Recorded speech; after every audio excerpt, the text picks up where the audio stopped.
Call to order the meeting of the Sacramento Regional County Sanitation District, Sacramento Area Sewer District, Sacramento County Sanitation District Financing Authority for Wednesday, December 8th, 2021. The clerk will call a roll, please.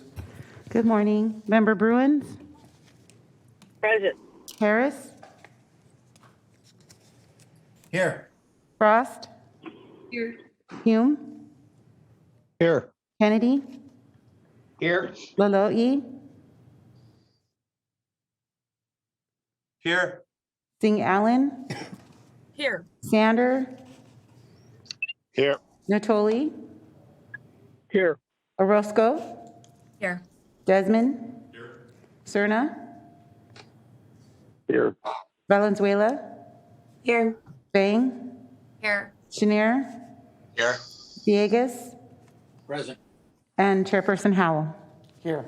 And you have a quorum. Okay. If you could read the standard announcements. So sorry.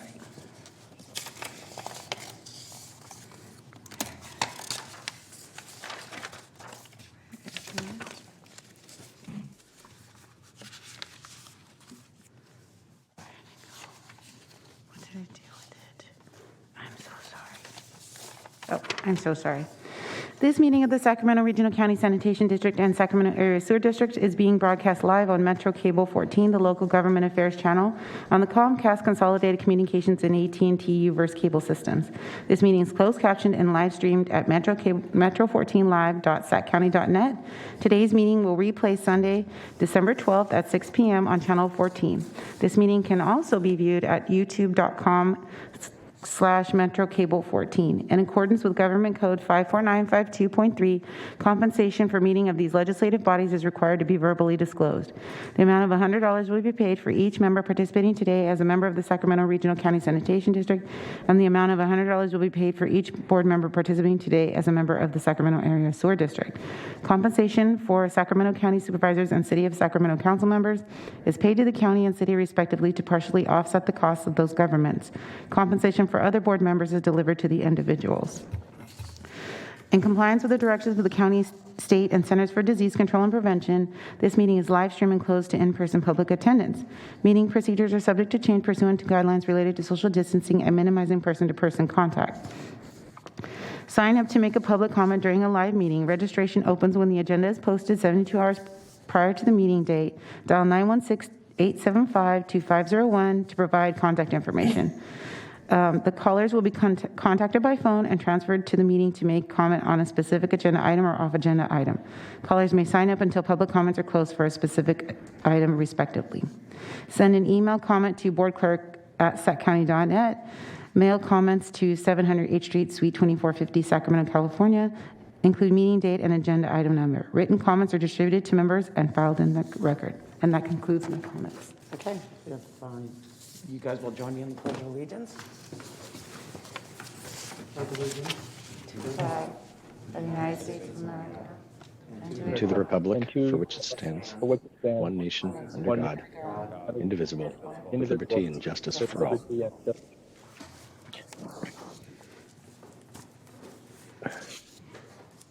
that gets us to our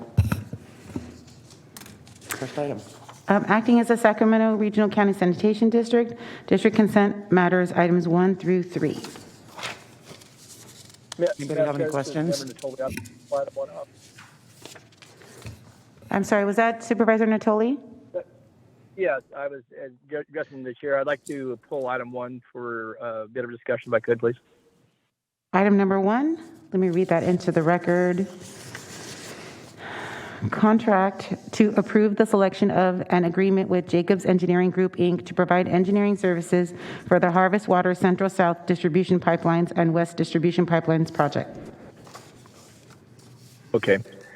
Thanks. Madam Chair, I just, and to Christoph or whoever is handling this, the question and comment I have is that as we, no problem with the staff recommendation relative to the firm that will do this work, but as to the analysis and I think contemplation about, what sort of disruption while this is under construction, the impacts in those communities, both Point Pleasant and Franklin, and I saw in the report, I think it was on the last page of our handout, talked about traffic analysis. It was very, very brief. And just let me turn to it here a second. It just says one of the constraints to be considered for this project includes traffic control and impact resulting from construction activities.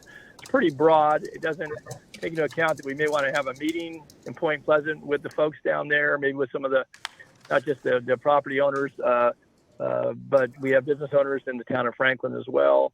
But in that rural area, the road conditions are already very, very poor. As much as I hate to admit it, it's just honest truth. And I don't know what sort of coordination activities we contemplate with our engineers, certainly with district staff, and meeting with County Department of Transportation about, the end result with regards to the installation. But also, I think just in meeting with folks, and I didn't see anything in the work plan about in their scope that they were going to have community meetings and talk with the residents in that Point Pleasant, Franklin Pond area. And so I think that's key and critical. And I know our staff's done a lot of work on the Harvest Water Project outreach. But now if we're getting into construction activities and we're going to employ an engineer at many hundreds of thousands of dollars to do engineering work, that needs to be a key component. So I don't know if Christoph or somebody wants to respond to that. Well, let me make a general comment, and then we also have Mike Crooks on the line as well. Your point is well taken. It would be necessary to have quite a bit of outreach to the community, and we'll make sure that happens if it's not fully in the scope of the current Jacobs agreement. So we'll definitely do that. Typically, we talk more about the public outreach when we get into the construction part, but obviously we need to talk to the community before then. So I'm going to stop there and ask Mike if he has anything to add. Good morning. This is Mike Crooks, Program Manager for Harvest Water. We're very much planning on doing a lot of outreach with the community out there, the growers, the residents, the traveling public. We understand the amount of impact that we're going to have out there. Jacobs will be involved in those discussions. They'll provide technical support, and they'll have to incorporate some of the decisions that we make into their designs. But the lead is going to be the district and what we call our Capital Program Management Office. The group that's providing overall program management will be the lead with respect to those outreach efforts, the communications with the public. We have also started communications with Sacramento County Department of Transportation to discuss the road issues, the condition of the roads, and how we're going to restore the roads once the construction is done. So again, the Capital Program Management Office will be the lead. Jacobs will provide support as much as we need it, but we're trying to not have too many cooks in the kitchen, so to speak, if you know what I mean. Well, thank you, Mike. Thanks, Christoph. I would just briefly here. I know that certainly as I've sat down with DOT staff in the last couple of years, and certainly as we've seen, a bit of new revenue come in and looking at just road conditions generally, one of the things that in my conversations with them has been, I'll just take Point Pleasant Row or Hine Road or Kestrel Road. All of those roads are in, they're not, some of them aren't very heavy volume, but they're necessary access and are used on a daily basis. And before we just went in and did some repaving, I think a coordinated approach where both Department of Transportation and the Sanitation District staff work together so that, we'll have to keep the roads passable, during pre and during construction. But at the end of it, once the underground installations are done and that work is completed, which I know is still, at least a couple of years, not a few years off. I think working with DOT so that they can begin to set aside funding, and certainly I've communicated that with them, that there are always immediate needs, but this is going to be a pretty massive undertaking. And at the end condition, one of the benefits that can accrue to the general community can be the upgrade of the roads that in some cases haven't been repaved in a generation or two. And so I think that's really important. And again, I don't put that all on district staff, and I don't think the project has to pay for all of that by any means. And there's a utility to what we're doing with Harvest Water. But just wanted to make sure that was clear. And I guess I would just ask, last Madam Chair, maybe after the first of the year, I could sit with you and DOT staff and have that conversation, so it gets, so there's some clear guidance, if not at least discussion about the whole matter and how we plan for this, and then coordinate that so that we make best use of public dollars, particularly when we have such great paving needs out there. And, and as I said, before we go in there, and some of those roads are at the top of the list for repaving. Point Pleasant, for one, obviously serves the entire community, the church and the church school and concentration of residents right in that general community. And I think it'll be key if we can, as a part of this. And I just want, last thing I would say is that I know that you've got this broken into maybe some deferred portions of the project. And if that looks like that's going to be the case, then I think if it's going to be, a number of years before we would get to a second phase, then I don't think some of those roads can stand, waiting 8 or 10 years to be repaved. So it may be necessary for us to go in there and do that work on the county side in advance, which is kind of unfortunate. But nonetheless, if it's a matter of 10 or a dozen years before we got to a second phase, then some of those roads have to be done before that. There's just no question. So I'll just leave it at that. I'm fine with their staff recommendation, and Christoph, maybe you and Mike and I would come with Mr. Fakari and Mr. Rodriguez and DOT, and certainly I would invite any board member if they wanted to join me, but to talk about where we're headed with this, and how we can best plan for both the construction phasing, but also what the end product looks like when we get the project done, which is a very good project. So that's all I had to say. And I don't know if there's anything else staff wanted to add, but I'm fine with the recommendation, Madam Chair.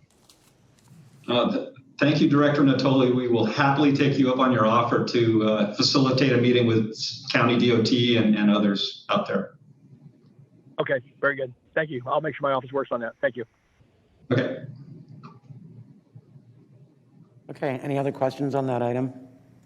I do not see any other members with their hands raised. Okay, and no other questions on the other two items in the consent calendar? I don't believe so. Okay, so do we have a motion? Madam Chair, I concur completely with Supervisor Natoli's comments, and I would be happy to make the motion. I'll second. Yeah, second. So I have a motion by Member Hume and Member Harris. Member Bruins? Aye. Harris? Aye. Frost? Aye. Hume? Aye. Kennedy? Aye. Laloe? Aye. Singh Allen? Aye. Sander?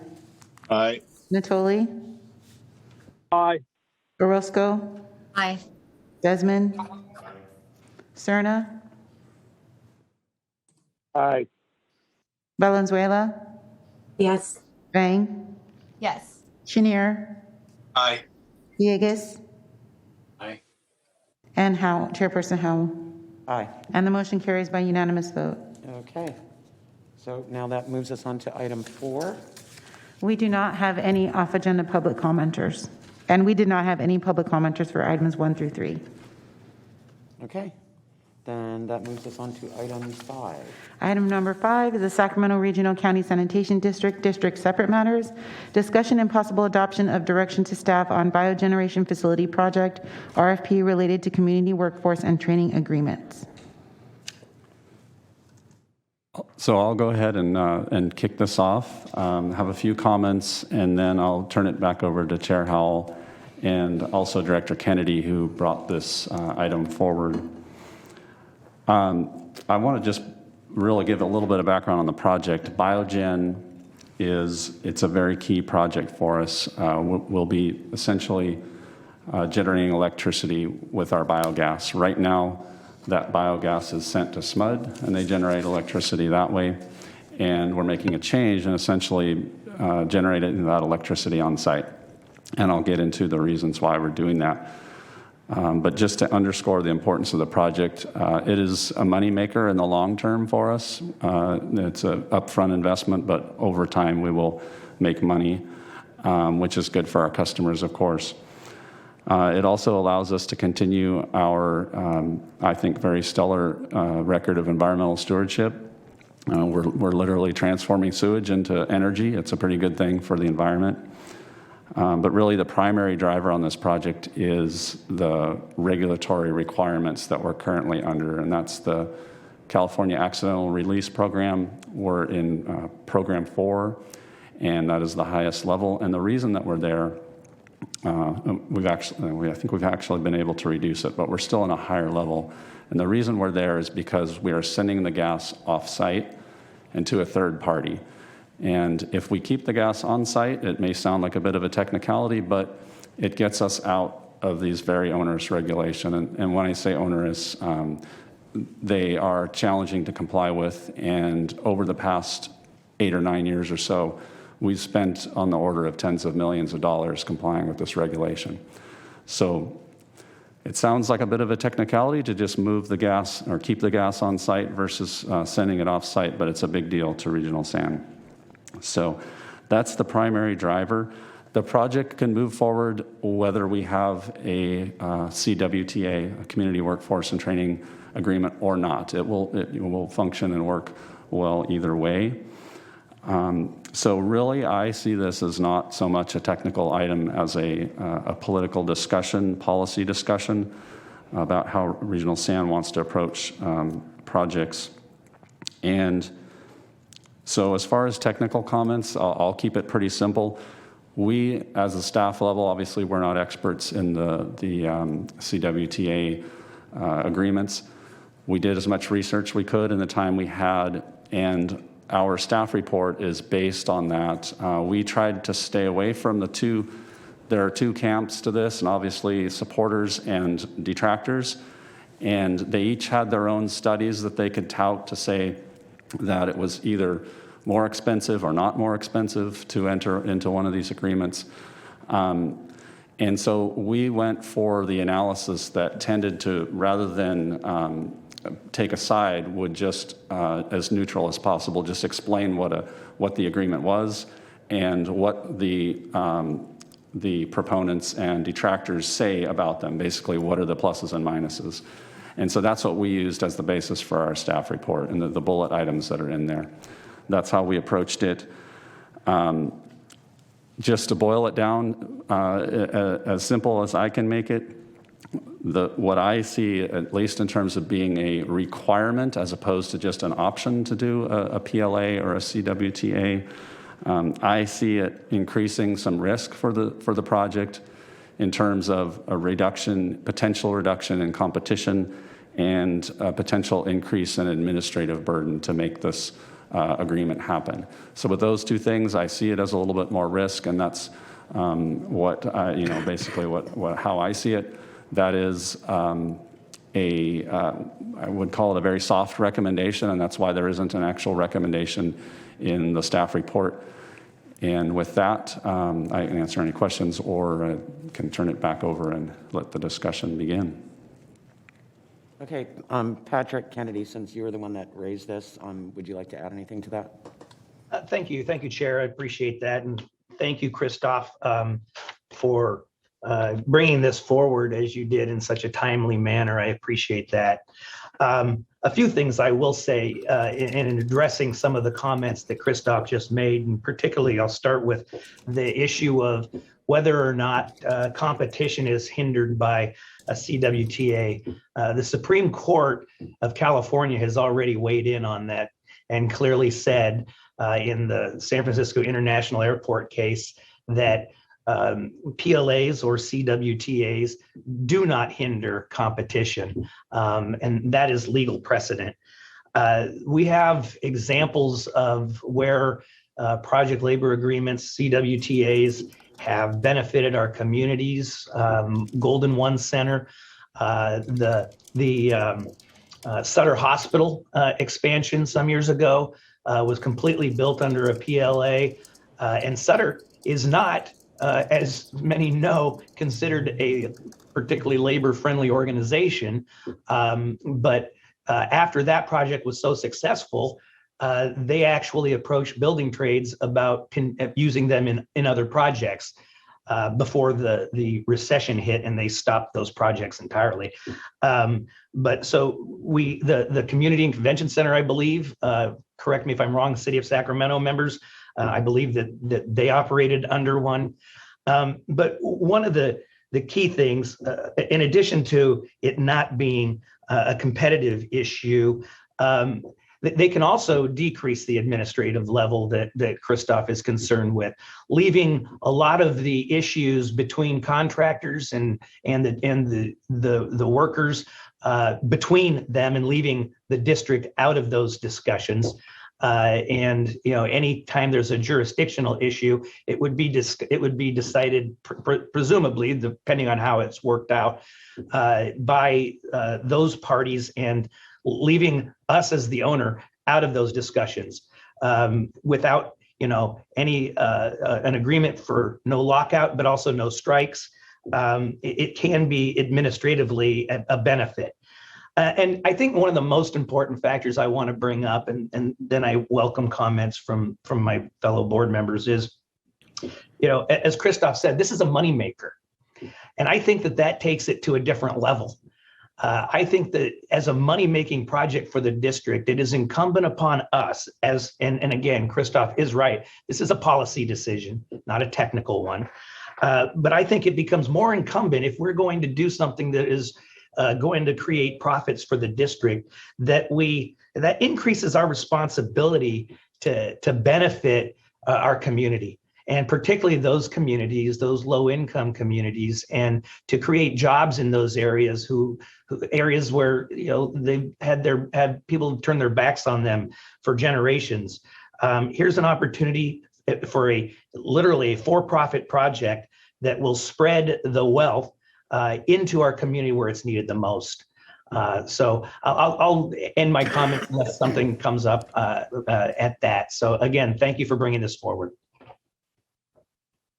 Any other comments from other board members, questions?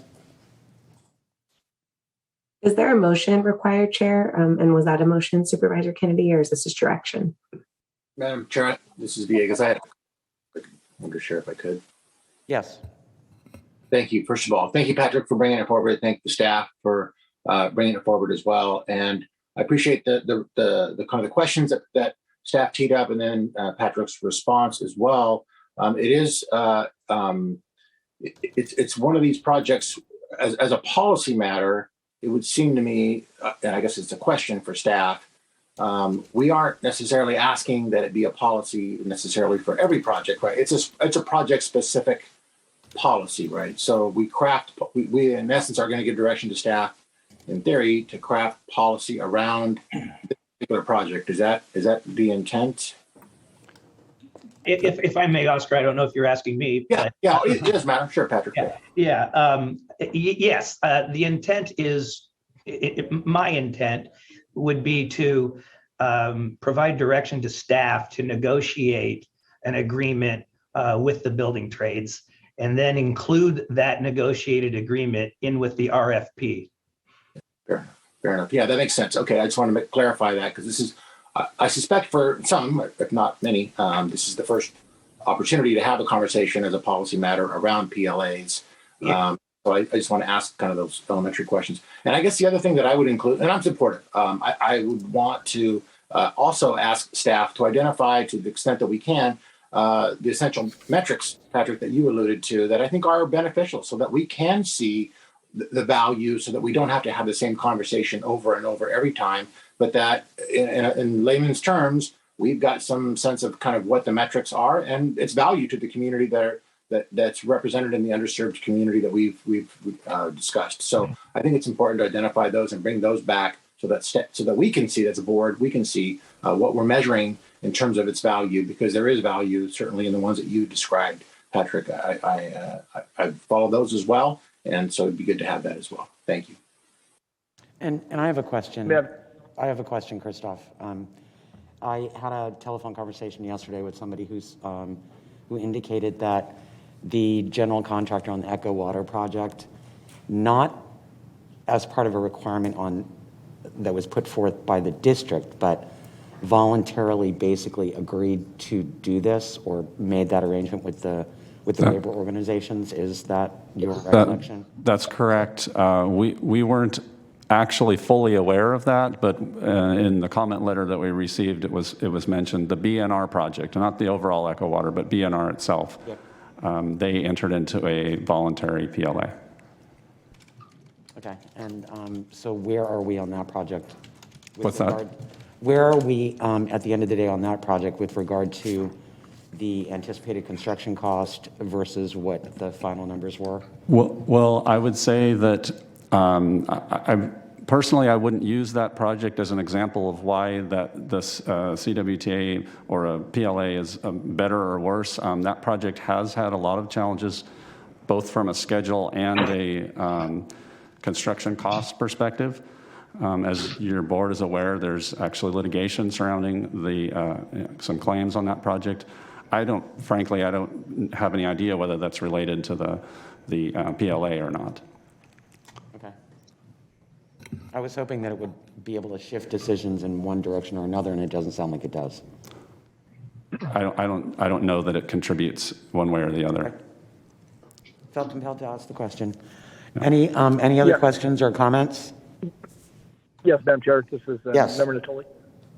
Not so much a question. I just think back to the point that Oscar made, and certainly had a chance to, as I'm sure all my colleagues have, reviewed the letters and have some conversations. I appreciate the staff work around this. And to Oscar's point, and certainly I know other colleagues who served on boards for a number of years, we've had this discussion in different realms, and whether it's been at regional transit, certainly as the county has talked about and put forward larger projects. I think that some of the points made here are good ones. I think it provides potentially a specific project you can look to. And I was going to ask the same question you asked, Carrie, about the contractor Jagadas and their PLA on the BNR project. Appreciate staff's response on that, because I hadn't had a chance to ask specifically the question you asked. But if we don't make this a blanket policy, I'm prepared to support it, allow the projects, again, as we look at construction projects, and this one may distinguish itself in lots of ways. I think those distinctions are important, that this will be a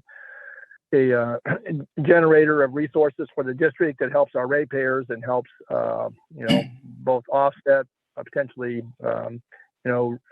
rate impacts, but also provides opportunity for the district, who has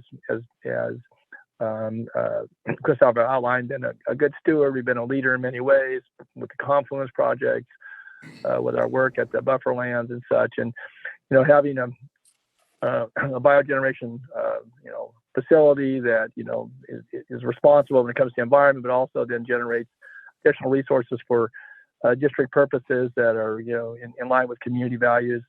That's important, and I think that but it's distinctive to this project versus some other utility that comes with other projects. And so I would just say that, if we're to move forward with this, I would just want to qualify at least my perspective on this, that, this is not directed to the district to each and every time we do a project of, whether it's large scale or medium scale, and we've done hundreds of millions of dollars of projects, that we certainly can look at the question. That'll be for future discussions, future board decisions and direction. But I think if we specific to this project and to the points that were made by Supervisor Kennedy and highlighted by some of the questions that both Oscar asked and pointed out, and certainly you, Madam Chair, I could be supportive of this at this point in time.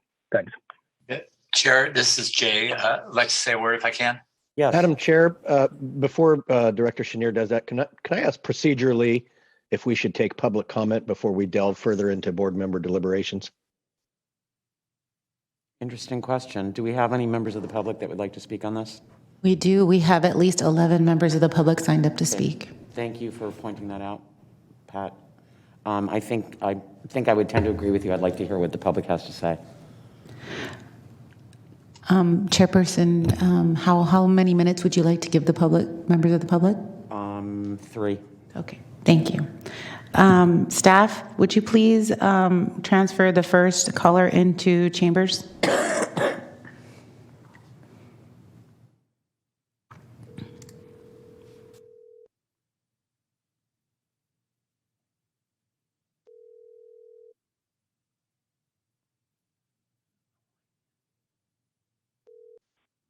Hello, caller. Hello, caller? Hello? Caller, can you hear me? We can't hear you. And I have everything is unmuted and able for you to make your public comment. Staff, would you please get the next caller on the phone so that we can have public comment? They were disconnected some way, somehow. Okay.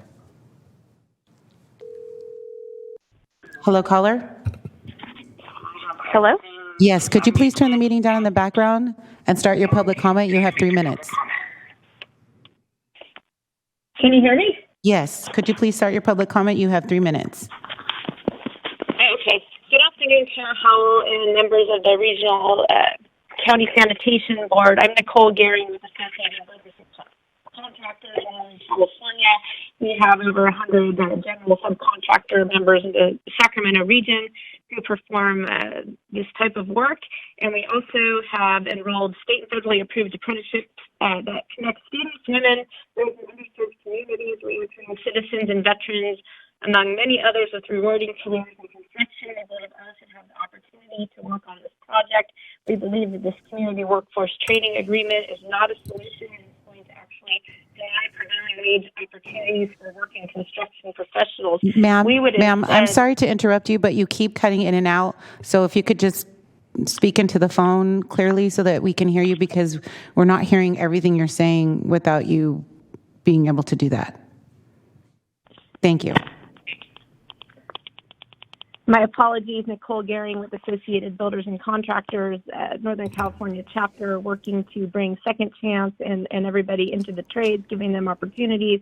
We believe this community workforce training agreement is going to deny construction professionals prevailing wage opportunities. We would instead allow for a solution for a workforce development plan that would bring all parties to the table, not just solely the building trades, so that all apprentices can work on the project and all core workers can work and can continue to receive the benefits that they are well deserved.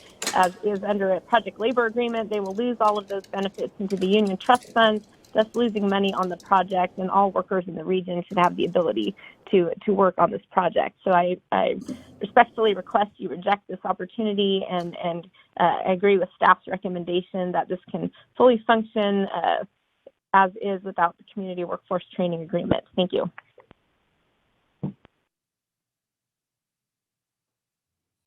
Please send the next caller.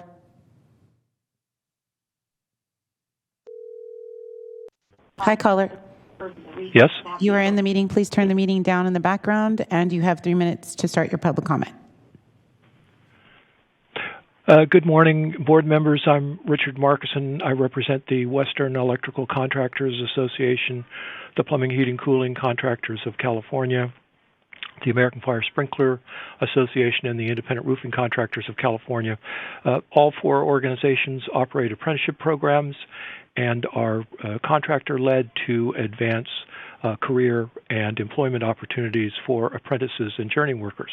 All of them are opposed to project labor agreements for a number of reasons that the previous speaker mentioned. However, I would encourage you, and in particular the maker of this motion, Supervisor Kennedy, who has a long history of involvement with organized labor prior to his tenure as an elected official, to, if in fact that the desire of the project labor agreement is to improve local communities, that you direct staff to negotiate a project labor agreement that ensures that all local apprentices and journey workers are permitted to work on regional sand projects on a project without being forced to join a union or losing any of their contributions to union trust funds.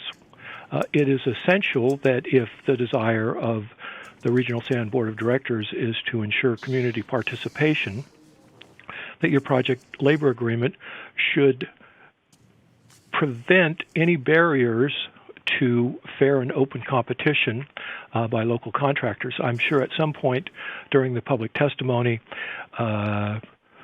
Mr. Pater or Ms. Cabral will mention the fact that any contractor is permitted to participate in a PLA project, which is true. However, typical PLA provisions deny those non-signatory contractors, which only apply to them. The PLA generally does not apply to union contractors, deny them the opportunity to use their own core workforce. So you're asking a contractor to come in and bid on a project when they don't know the composition of their workforce. They're denied the opportunity to use their own apprentices indentured in a state-approved apprenticeship program, and basically bidding with a variety of unknowns, which is the reason that many large, well-established local contractors refuse to bid on PLA projects because you are asking them to bid on a project and to deliver quality, on-time projects with an unknown workforce. And quite frankly, when they're forced to draw this workforce from union hiring halls, there is frequently a good degree of animosity that has been generated by the unions toward the non-signatory contractors. And so you're producing a very untenable solution. In the event that you direct staff to proceed with the project labor agreement, please include members from the business community and from the contractor community to participate in those negotiations so that you have experts in public works construction who can provide insight and guidance to the staff as they are negotiating them, and then bring the completed project labor agreement back to the full board for a vote so that you, the board members who represent the entire Sacramento regional community, have the opportunity to opine and make the political decision, as your staff has pointed out, with their very lukewarm response to the need for a PLA, but you would be the ones making the final determination of whether the project labor agreement makes sense for regional SAN, or if it's something that you want to maybe consider for a future project. Again, thank you very much for the opportunity to speak. We hope you make the right decision to embrace fair and open competition, and we look forward to remaining in contact with you in the future. Thank you very much. Please send the next caller. Hi, caller. Please start your public comment. You have 3 minutes. Chair, members of the board, good morning. I'm Jim Cooper, Assembly Member for the 9th Assembly District. I'm calling today to urge the board to support a community workforce training agreement for the biogeneration facility. As a former board member, when we undertook the Echo Water project, I witnessed the impact the CWTA with Dragados and the building trades had on delivering a project on time and under budget. It would be a missed opportunity for this board to not support an identical policy for the biogen facility. I appreciate the opportunity to address you this morning, and again, urge your support of the CW2A. Thank you. Thank you. Please send the next caller.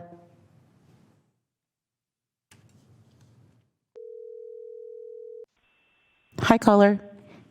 Please start your public comment. You have 3 minutes.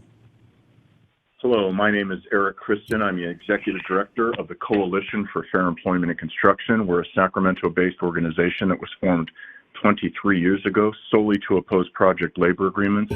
We're comprised of union and non-union construction firms who believe that a fair and open and competitive marketplace is the best way to build in California.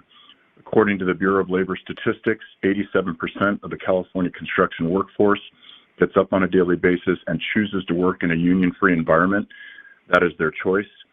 They are highly sought-after, skilled, and trained professionals, both on the union and non-union side. They can work where they wish.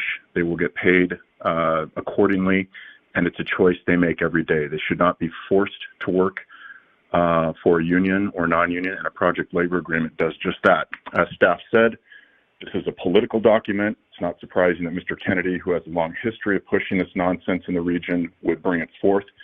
But I would hope the rest of the board would take their fiduciary responsibility seriously and not consider openly discriminating against the majority of the construction workforce in the region, including some of your largest general contractors and subcontractors in the state and in the country who reside here, who are based here, would not discriminate against their workers, their apprentices, and their journeymen, foremen, etc.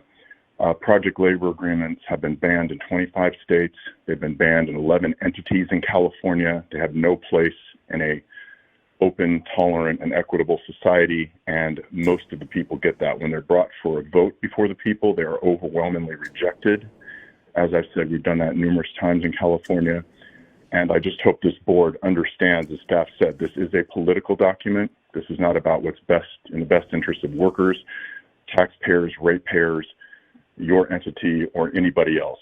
It's about placating big labor special interests and giving them an uneven playing field in which to operate on that they would otherwise not be able to compete in. And that's not fair. So consider the origins of this, the special interests that are bringing this, consider their history, research it, understand it better. It's the most controversial and highly debated issue in the construction industry. We've been doing it for 23 years, and there's a reason why. These are horrible agreements that openly, implicitly, and explicitly discriminate against workers and apprentices. They have no place in Sacramento, California, or the United States of America. Thank you very much. Thank you. Please send the next caller. Hi, caller. You have 3 minutes. Please start your public comment. Okay. Hello, Honorable Board of Directors. I, Dylan King, am calling in this morning to voice my support for a community workforce agreement on your planned biogeneration facility. I am an apprentice for the Plumbers and Pipe Fitters Union, Local 447, and I'm actually still a crew member at the Echo Water project right now. We're still doing punch list stuff and wrapping it up. I am a strong proponent of community workforce agreements and am here to tell you that working in the union not only has given me a great career path, but also a sustainable wage. If you do not know, our apprenticeship is an earn while you learn program with little to no out-of-pocket costs. It has provided me with a sustainable wage from the start of my apprenticeship with an increase in pay every 6 months and 900 hours worked.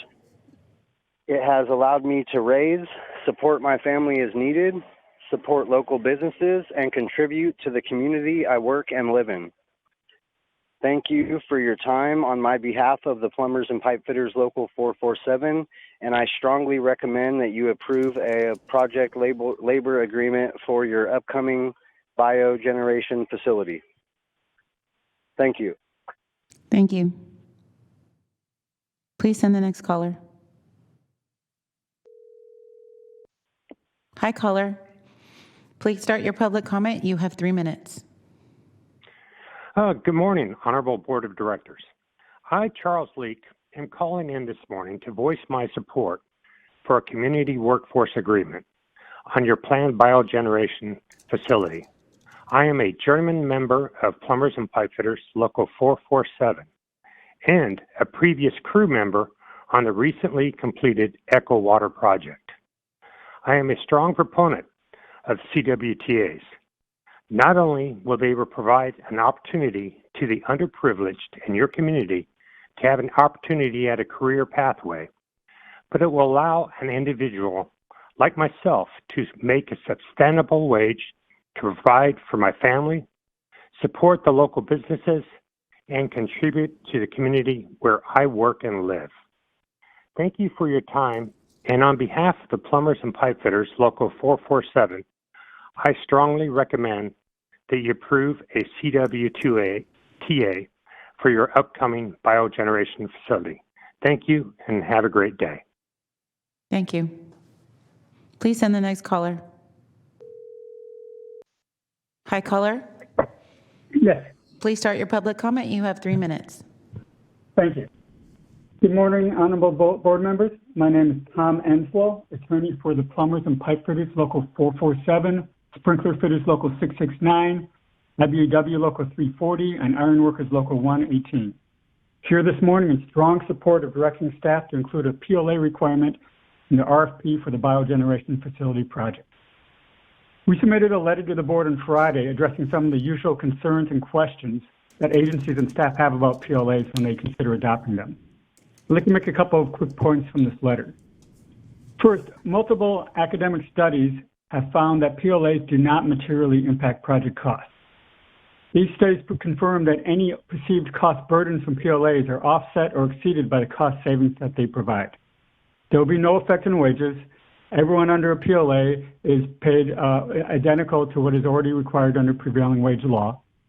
Furthermore, PLAs improve construction performance and outcomes by ensuring access to a highly skilled workforce, providing for an expedited dispute resolution process, coordinating rules and schedules among various crafts, and prohibiting strikes and lockouts. They also reduce costs related to prevailing wage compliance and enforcement because projects covered by PLAs are exempt under state law from certified payroll reporting requirements that otherwise apply to projects such as this. They're also self-enforcing because they're required to have a dispute resolution provisions that do not disrupt or halt project work. Disputes are resolved between the contractors and unions and their members through arbitration rather than requiring staff participation, so they actually reduce rather than increase administrative costs. The few older studies that have claimed these agreements increase costs have since widely been discredited as falsely attributing cost increases to PLAs that actually were due to other variables, such as increases in material costs. The most recent analysis was a 2017 UC Berkeley study that evaluated 263 PLAs and found that costs were actually slightly lower in projects with a PLA, and the projects with PLAs actually had slightly more bidders. The district has direct confirmation of these studies in its own experience with the Echo Water Biological Nutrient Removal Project. The Echo Water project was constructed under a PLA, and it resulted in a project that has been constructed on time and under budget. Finally, PLAs also support the creation of good jobs in workforce training and career development by increasing the demand for apprentices and apprenticeship graduates, as well as often including local hire provisions and targeted outreach to disadvantaged communities, provisions that aren't available without an agreement. More than 2/3 of participants in union apprenticeship programs are people of color, and 95% of all apprenticeship graduates are produced by union programs. These numbers are no accident. State law requires every union apprenticeship program to have equal opportunity programs with an affirmative action plan to recruit women and minority applicants. Contractors that do not participate in apprenticeship programs are not subject to these requirements. Because of these benefits, Public Contract Code Section 2500 expressly authorizes agencies to require a PLA in a project. We respectfully request that you include a PLA requirement in the RFP for the biogeneration facility project. Such a requirement is good for the district, good for the community, and good for workers. Thank you. Thank you. Please send the next caller. Hi, caller. Hello. Please start your public comment. You have 3 minutes. Okay. Hello, Honorable Board of Directors. My name is John Evans, and I'm calling in this morning to voice my support for a community workforce agreement on your planned biogeneration facility. I am a journeyman member of Plumbers and Pipe Fitters Local 447 that has just recently completed the apprenticeship program. I am a previous crew member of the recently completed Echo Water project. I am a strong proponent of CWTAs, as not only will they provide an opportunity to the unprivileged in your community to have an opportunity at a career pathway, but it will allow an individual like myself to make a sustainable wage to provide for my family, support the local businesses, and contribute to the community I work and live. Thank you for your time. On behalf of the Plumbers and Pipe Fitters Local 447, I strongly recommend that you approve a CWTA for your upcoming biogeneration facility. Thank you. Thank you. Thank you. Please send the next caller.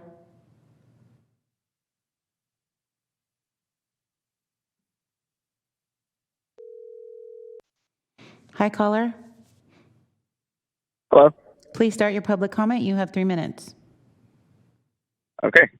Hi, my name is TJ Andrade. I'm calling this morning to voice my support for a community workforce agreement on your planned biogeneration facility. I'm an apprentice of plumbers and pipe fitters local 447, current crew member on the recently completed Echo Water project, a strong proponent of community workforce agreements. I'm here to tell you that working in the union not only give me a great career pathway, but also a sustainable wage. Our apprenticeship is an earn what you learn program with little to no out-of-pocket cost. It's provided me with a sustainable wage from the start of my apprenticeship, with an increase in pay every 6 months and 900 hours worked. Allows me to raise, support my family as needed, support local businesses, and contribute to the community that I work and live in. Thanks for your time. And on behalf of Plumbers and Pipe Fitters Local 447, I strongly recommend that you approve a project labor agreement for your upcoming biogeneration facility. Thank you. Thank you. Please send the next caller. Hi, caller. Aloha, this is Mitchell Bechtel with the Ironworkers Local 118.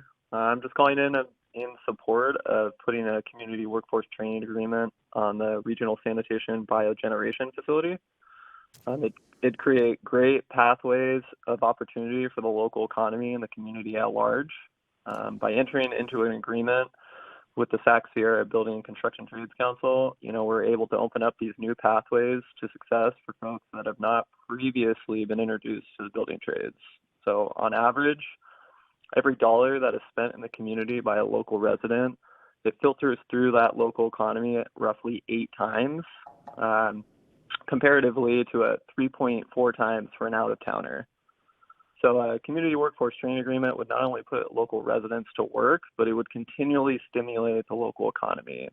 And this type of project would be built by our community, for our community, and would create those long-term pathways to the middle class that we're seeking. This is the winning formula for the region and for the district. I urge you all to cast your vote for the community and vote in favor of utilizing a community workforce training agreement for this project. Thank you. Thank you. Please send the next caller. Hi, caller.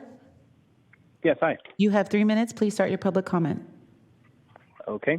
Yeah, good morning, Regional Sand Board. My name is Jerry Zink. I am the training coordinator for Local 447 Plumbers and Pipe Fitters Apprenticeship School. I'm calling in today to respectfully ask you to vote in support of the Community Workforce Training Agreement. These types of agreements will provide significant benefit to local communities by providing a great source of local work hours at a living wage and opportunity for individuals that in a lot of cases has the potential to be life-changing for them. Our apprenticeship program is a comprehensive 5-year program that is a learn while you earn structure. We instruct on all technical aspects of the craft, which make our skilled and trained workforce the most qualified to the technical projects like this. So thank you for your consideration. Thank you. And that concludes your public comment. Okay. Christoph, this is probably going to sound like a weird question that I should have asked earlier. But what is exactly the RFP? Is this an RFP that's going out to construction companies? Yes, so this is a design build project. Okay. And so we've already gone through a shortlisting process, and we have 3 the contractors who are shortlisted, and then they would receive the RFP. Okay. All right. Because normally in this phase, we'd be doing this for professional services, and this conversation would be putting the cart way before the horse. Right. So. Right. Okay. Just curious. Thank you for that. Any other comments from board members? Questions? I have a comment. This is Jay Chenier. And if I can go, Chair Howell? Yes, you may. Yeah, thanks very much. I'm very supportive of doing this. I want to thank Patrick, Supervisor Kennedy, for bringing this forward. He talked about some examples that the city has done. I think it's worked well for the city. The one example that he didn't give is Aggie Square, which has a community benefits partnership agreement, as well as the PLA. And while Patrick talked a little bit about the project and labor peace and moving forward, I think also the benefits to the community of doing something like this on the apprenticeship programs, local hire, small business contracting, things like that, that can be negotiated into the agreement. This is something that we did that I think is going to do wonders for the Stockton Boulevard corridor because of what Aggie Square is doing and what will happen because of this, because of the agreement that we made. It's not with the city, it's between the building trades and Turner, the construction company, but certainly benefits to the community will continue to be active for quite a while. So I want to be supportive of this and look forward to a vote on this just to keep it clean. Thank you. Madam Chair, this is Member Cerna. Yes. I can make a comment. Yeah.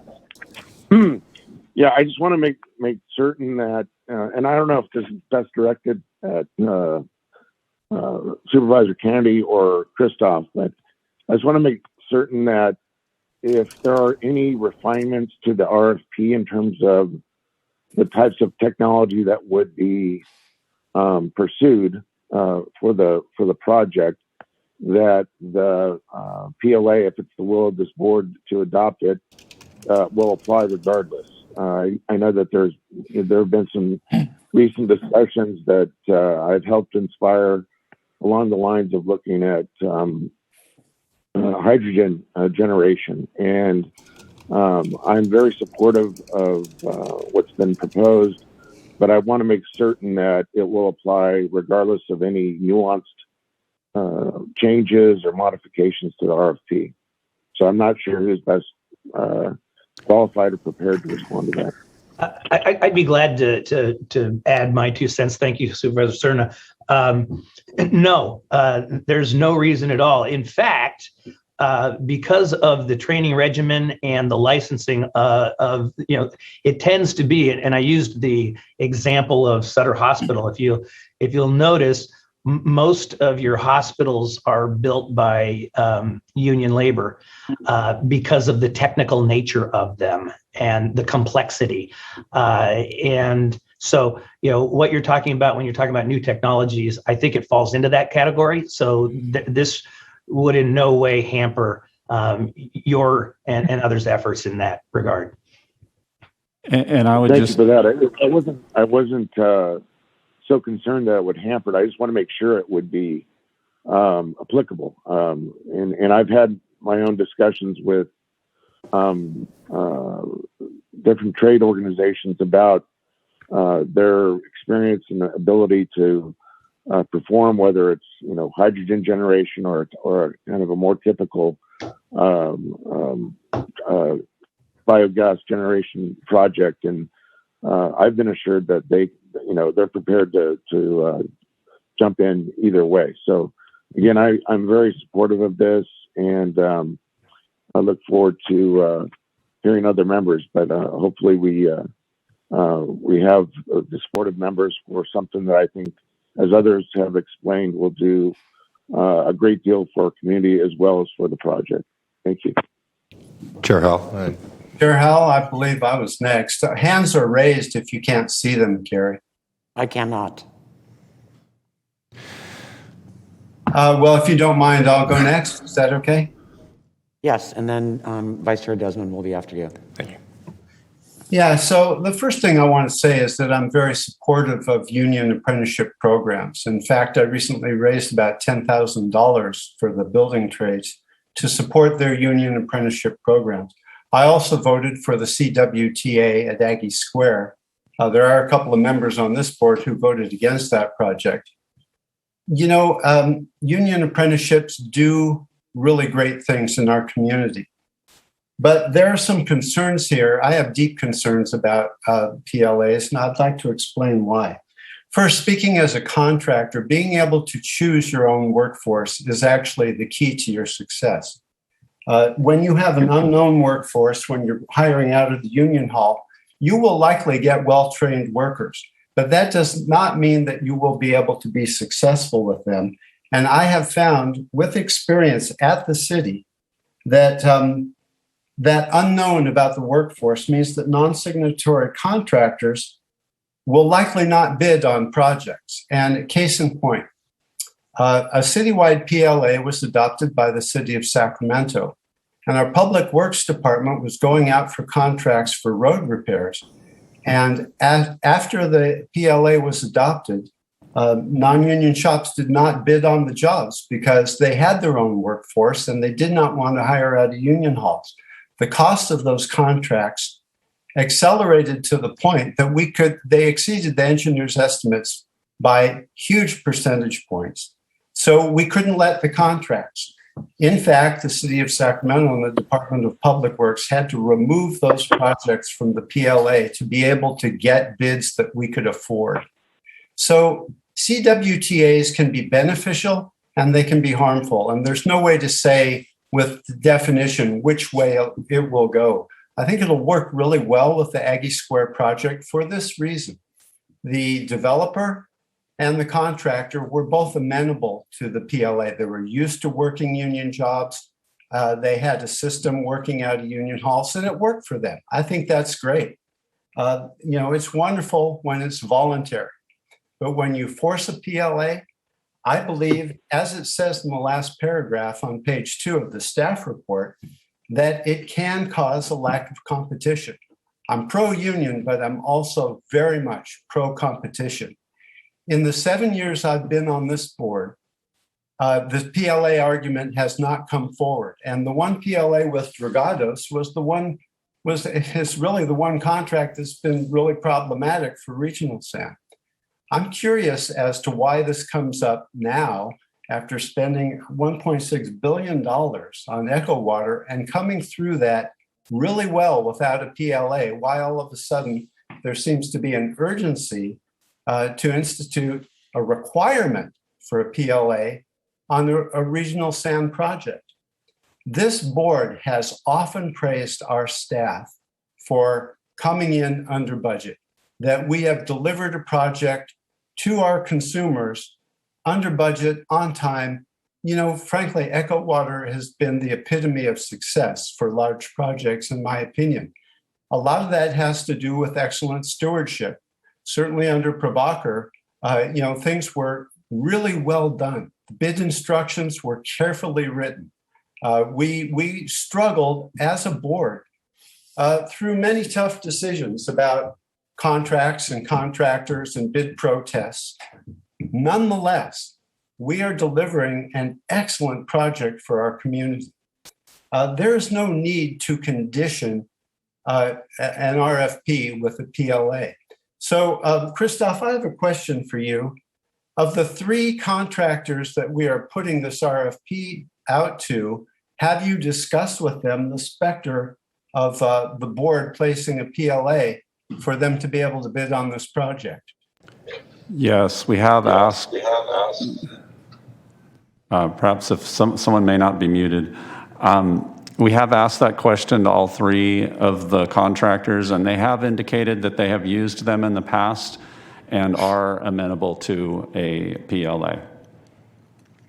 Well, if it's voluntary, I can absolutely be in favor of this. Since all of those contractors seem to be amenable to it and they're more or less pre-selected, it's somewhat of a moot point. Nonetheless, as a policy, I would never vote for it if it was a condition placed on bidders. So, in a voluntary situation, it makes a lot of sense to me. There is one other argument that Director Kennedy made, that this is a money-making project for regional sand. Do you see it as such, Christoph? Do I what? A revenue-generating project, the Biogen project. Yes, over the long term, we will save money because of the balance between the capital cost and the savings in electricity costs. Yeah, well, so that I think is something that is worth considering, that this project may be different from Echo Water in that it can lead to cost savings and therefore may cover any excess cost that a CWTA creates. So it is a slightly different condition. Nonetheless, as a policy, this board has never before, in my time, in 7 years, even discussed PLAs. I see no reason to condition the RFP for this, but if the 3 bidders are already amenable, let them choose. I don't think that this board should take a policy decision, especially because once you start down that train, the issue will come up again. If a contractor is amenable to a CWTA, all the better. Frankly, I prefer to support union apprenticeship programs by not conditioning projects upon them, but just because you believe in supporting union apprenticeship programs, go ahead and raise money for them. I also support non-union apprenticeship programs. As a contractor, I worked non-union most of my life, and I have found that most of the workforce is non-union, and therefore they need to be supported as well. Bottom line is, I support free and open competition, and PLAs can work both ways. They can be good and they can be bad. I don't think we should take a policy decision on this board to support that, but to encourage contractors to go with it is absolutely a great thing. Thank you, Chair Howell. Thank you. Director Desmond. Thank you, Madam Chair. And I have a few questions, and I guess it'll betray some of my ignorance in PLAs. This is my first time really delving into this issue. And I have a few questions first, and maybe Director Kennedy, I could direct them to you, and you can help educate me a little bit. First of all, I mean, just to be clear, and we heard some of the public comment about the wages that a PLA would guarantee. Well, this project would be subject to prevailing wage anyway. Is that correct? Because it's a public project. Correct. So, yes. So I think that's important for the public to hear, obviously. And then the other, I want to echo Director Harris. I mean, I went out recently and visited the apprenticeship program for Operating Engineers 3. Extremely impressed with the work they do, especially providing opportunities for young people from disadvantaged communities, and I am a huge supporter of their efforts. I've also visited non-union or union apprenticeship programs, and was equally impressed by those, and just really applaud the great work that's being done. But for Supervisor Kennedy, I had a question for you on, I guess, when we're talking about a PLA, who are the parties that will be negotiating the terms of the PLA, or are there just kind of standard terms? Thank you, Director Desmond. There are, a menu of standard terms, yes. Most PLAs, I would say 90% of the language is the same, but this would be subject to negotiation. One of the things that came up was core employees. Not every PLA includes language to ensure that core employees would be covered. Some do. So that would be a subject of negotiation during the talks. The negotiations would take place between the building trades and who would be the signatory to the CWTA, and our staff would be where the negotiations take place. Okay.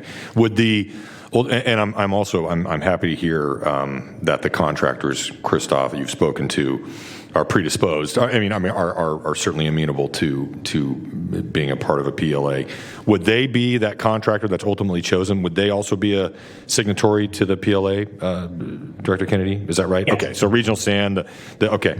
And then I'm glad you brought up the core thing. So that was I spoke to a representative of the trades the other day, and he was educating me on this a little bit. And so I want to ask you a couple questions about that. So specifically, if I'm a subcontractor brought into a project and I have a core group of employees, I would be able to use those employees even if they may not be members of a union? That's correct, if that's what's negotiated. Okay, great. And so would part of the negotiations potentially be determining what number, how many core employees I can include? Okay. So the parties could negotiate that and come up with an amount that might be suitable depending on the project. Right. Okay, that's good to hear. Let's see, another question I had. So can PLAs, and I know this is, maybe it defeats the purpose of them, but can they also be tailored to allow under certain circumstances a certain percentage of non-union labor on a project? Well, I think that would come into the discussion over the core employees that we talked about. Okay. And again, that would be contingent on the type of project that we're dealing with and maybe the amount of labor, the subcontractors you're going to be using on a project, I would imagine those would all come into play. Is there anything, Director Kennedy, anything about this project that makes it more uniquely situated to have a PLA, in your opinion?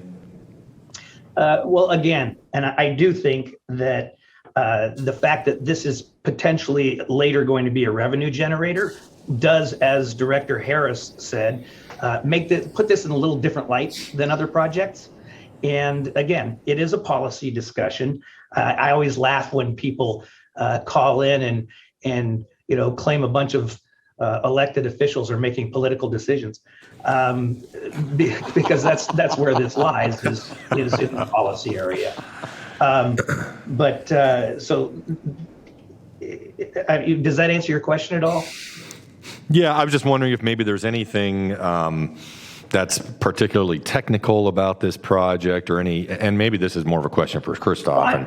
I'm not, Christoph, I'm not going to say that there aren't those who are not signatory to labor unions who cannot do this work. I'm not going to say that. That's not the case. Right. I will say, and I am a firm believer, and so some of the callers pointed that out, that the union apprenticeship programs, which are paid apprenticeship programs, which just continue to help bolster union apprenticeship programs, which are paid and have a much higher level of graduation. In many circumstances, contractors who work with non-union apprenticeship programs, it's a checkoff box. They're required to have a certain amount of apprenticeships in ratio to their workforce, but it's a checkoff. And when the project's gone, those workers go away, and they're not getting paid to go through the apprenticeship program. Whereas union apprenticeship programs are paid and have a much higher level of graduation rates, which is why I think that they are better programs typically. There's probably exceptions, but typically I think they're better apprenticeship programs. Okay. No, and I really appreciate that too, because obviously that's the biggest benefit to this. I'm also torn a little bit by this, because I am someone who certainly supports open and free competition, but also want to really support the pathways to careers that the apprenticeship programs create, certainly. And I'm thinking about Supervisor Natoli's comments about this. We're not making a decision on a blanket policy for all contracts affecting regional sand. We're making it for this project specifically. And Christoph, I want to get back to the Dragados, the discussion a little bit. They elected to go with a PLA for the BNR project, and there are some challenges. Have there ever been any other PLAs on any other regional sand projects that you're aware of? Well, either voluntary or mandated by the board? Before a couple of days ago, I would have said no. We're not aware of any at all. But given the fact that we asked around yesterday and found out that yes, indeed, they had optionally entered or voluntarily entered into an agreement. So I really can't say. As far as we know, there aren't any others. But it's certainly not mandated. We haven't mandated a PLA before. Okay. And then one final question, I guess for back to Director Kennedy, because of your expertise. If the board does approve this action today, and then they sit down and they enter into negotiations, would this then come back? Just a point of clarification, that is not the agenda item. We are simply having a discussion. We are not directing, it's a discussion with direction to staff, so we're not taking action. Great, okay, terrific. But if the negotiations do ensue for a PLA, it would come back to this board to approve the provisions of that PLA? Is that accurate? That's typically the case, yes. Okay. And Madam Chair, since you brought that up, as Director Chenier brought up earlier, that I think that this is an issue that is not clear cut, and so often even when we provide direction, we take a vote, and that would be a motion that I would make, is that we, at the very least, show it as a straw poll to show that there's clear direction and not Otherwise, it's going to be difficult to quantify what the support for this is on the board. Just given the way that it was published on the agenda, I'm, certainly in favor of a straw poll, but we're not taking action today. Okay. And one final comment, if I may, Madam Chair. So I think that, if it is the will of the board to go this direction, I would really be eager to make sure that when this is negotiated, when and if it's negotiated, that we really delve into that core issue, ensuring that subcontractors would be able to maintain their core employees, and that they would consider some kind of allowance perhaps for a certain percentage of the labor to be non-union. And probably most importantly is, since this is the first time this board might be going down this path, that it really have good metrics in place where this board can judge the success of this PLA if we go that direction. So those would be certainly concerns of mine. Okay, thank you. All right. Up next is Supervisor Frost, and then Ms. Valenzuela, then Bobby Singh Allen. Thank you, Chair. This is Sue Frost. There were a lot of comments made that I concur with. I just wanted to say that I support all parties, all apprentices. I support open competition.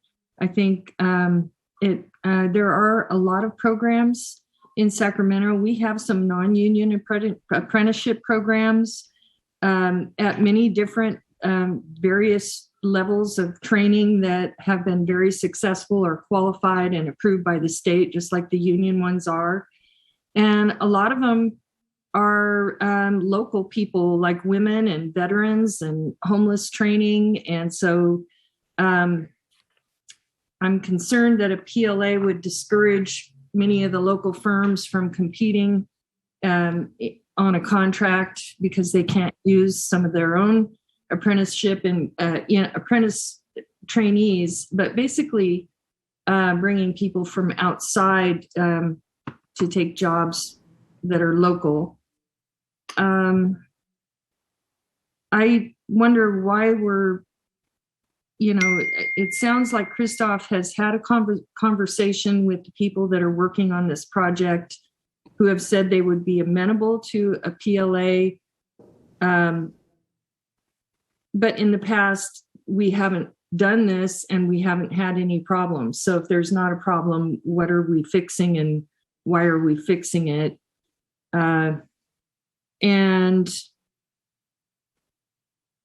so that's the problem that I have with these workforce agreements and PLAs, that they have a tendency of putting limitations and squeezing out competition and driving up pricing. And at a time when we're trying to encourage housing, it seems like the best thing to do is encourage all those things. So on the face of it, I hate to see us go down this road of PLAs and singling out, winners and losers. I think that everyone should be able to compete, and the best person for the job at the time should get that job.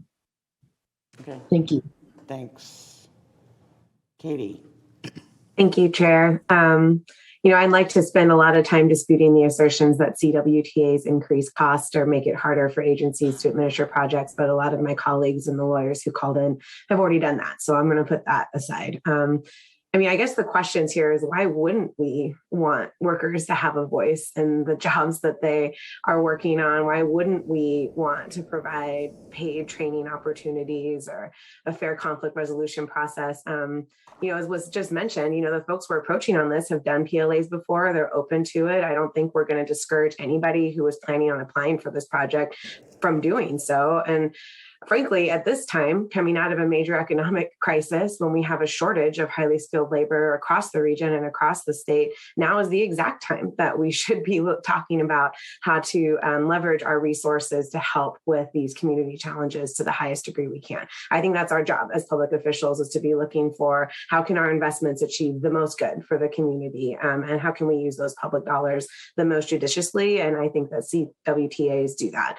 And in response to some of the comments, I think both from the public and some of the emails I've seen, labor unions are not nameless, faceless corporate interests. These are the workers. They represent the workers, our constituents. And so to my knowledge, they don't close the door on anybody from joining their ranks. In fact, I think a lot of them are looking and eagerly hoping that more folks will join their ranks based on the unions that I've talked to recently. They're trying to recruit. They want people to come in. They want to grow their ranks so that they can help provide those benefits to more workers than they ever have before. So I'm very supportive of CWTA moving forward. I hope we make it a requirement. I think that at minimum, with the project at this time in our local economy, this is the most strategic move for us to make. So thank you, Chair, for the chance to speak.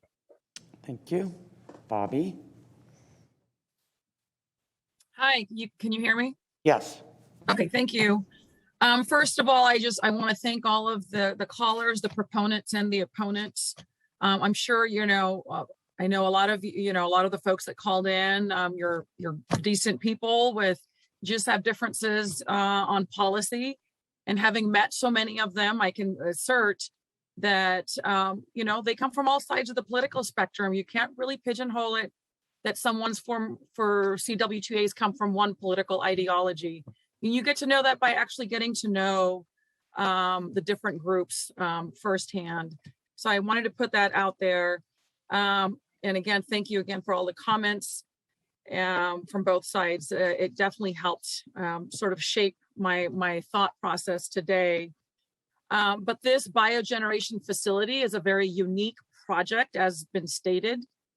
So this isn't a blanket policy for regional sand. This is unique to this one project. And I can share, I know there were examples shared from the city of Sacramento. I can share an example from the city of Elk Grove, where there is a CWTA, and that's for our big casino project that's coming to our city. And having talked to the project manager and, Sky River Casino and Boyd Gaming, they're actually ahead of schedule. And they are saving a lot of money because they are ahead of schedule.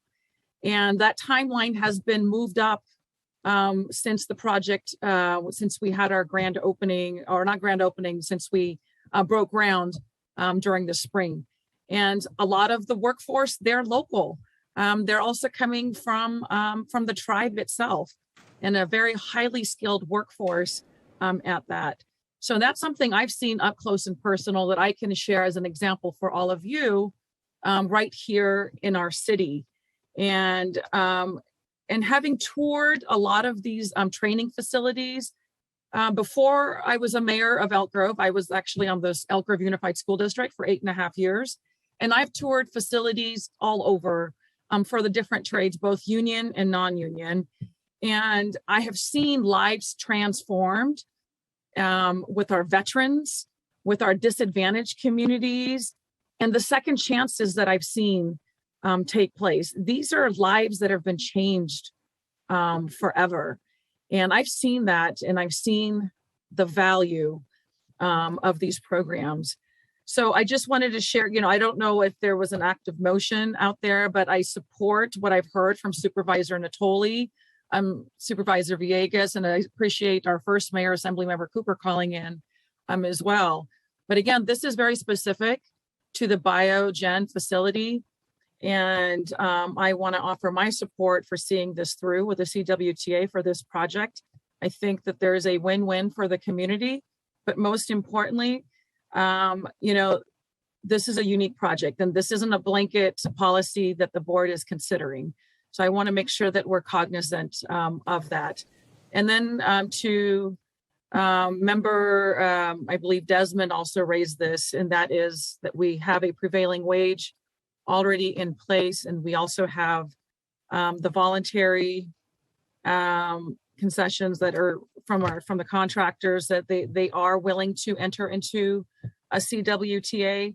And I believe Christoph, at the very onset, you mentioned that you're able to work with both sides, whether there's a CWTA or not, that it doesn't impact the ability for this to move forward. I believe you mentioned that at the onset. But the contractors are amenable to this. So I think that that's good news as well. So I would like to see this, of course, move forward. And I don't know if there was an active motion for consideration. I know that it's just there to give guidance for staff, but I would strongly, of course, maybe if there is a second, if you're looking for something like that, I We're would not. be in That's support. not the agenda item. It's just a That's not, discussion. yeah, that's what Okay. I understood.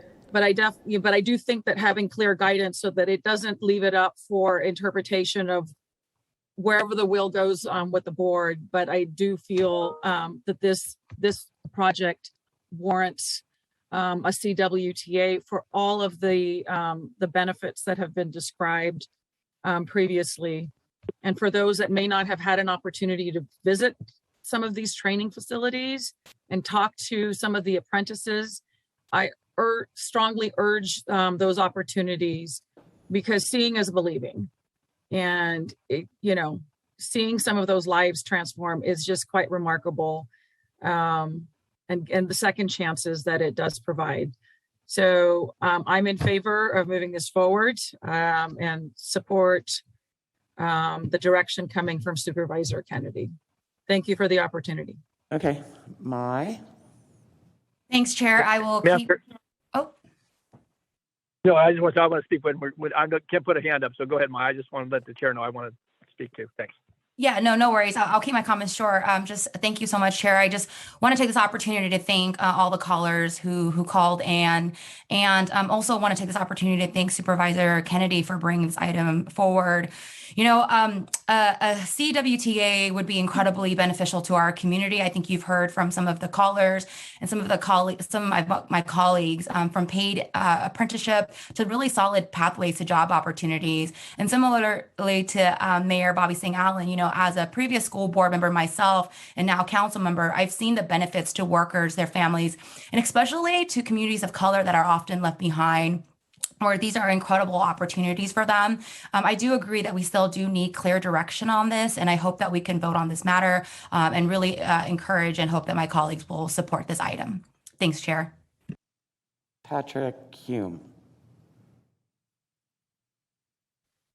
Thank you, Chair.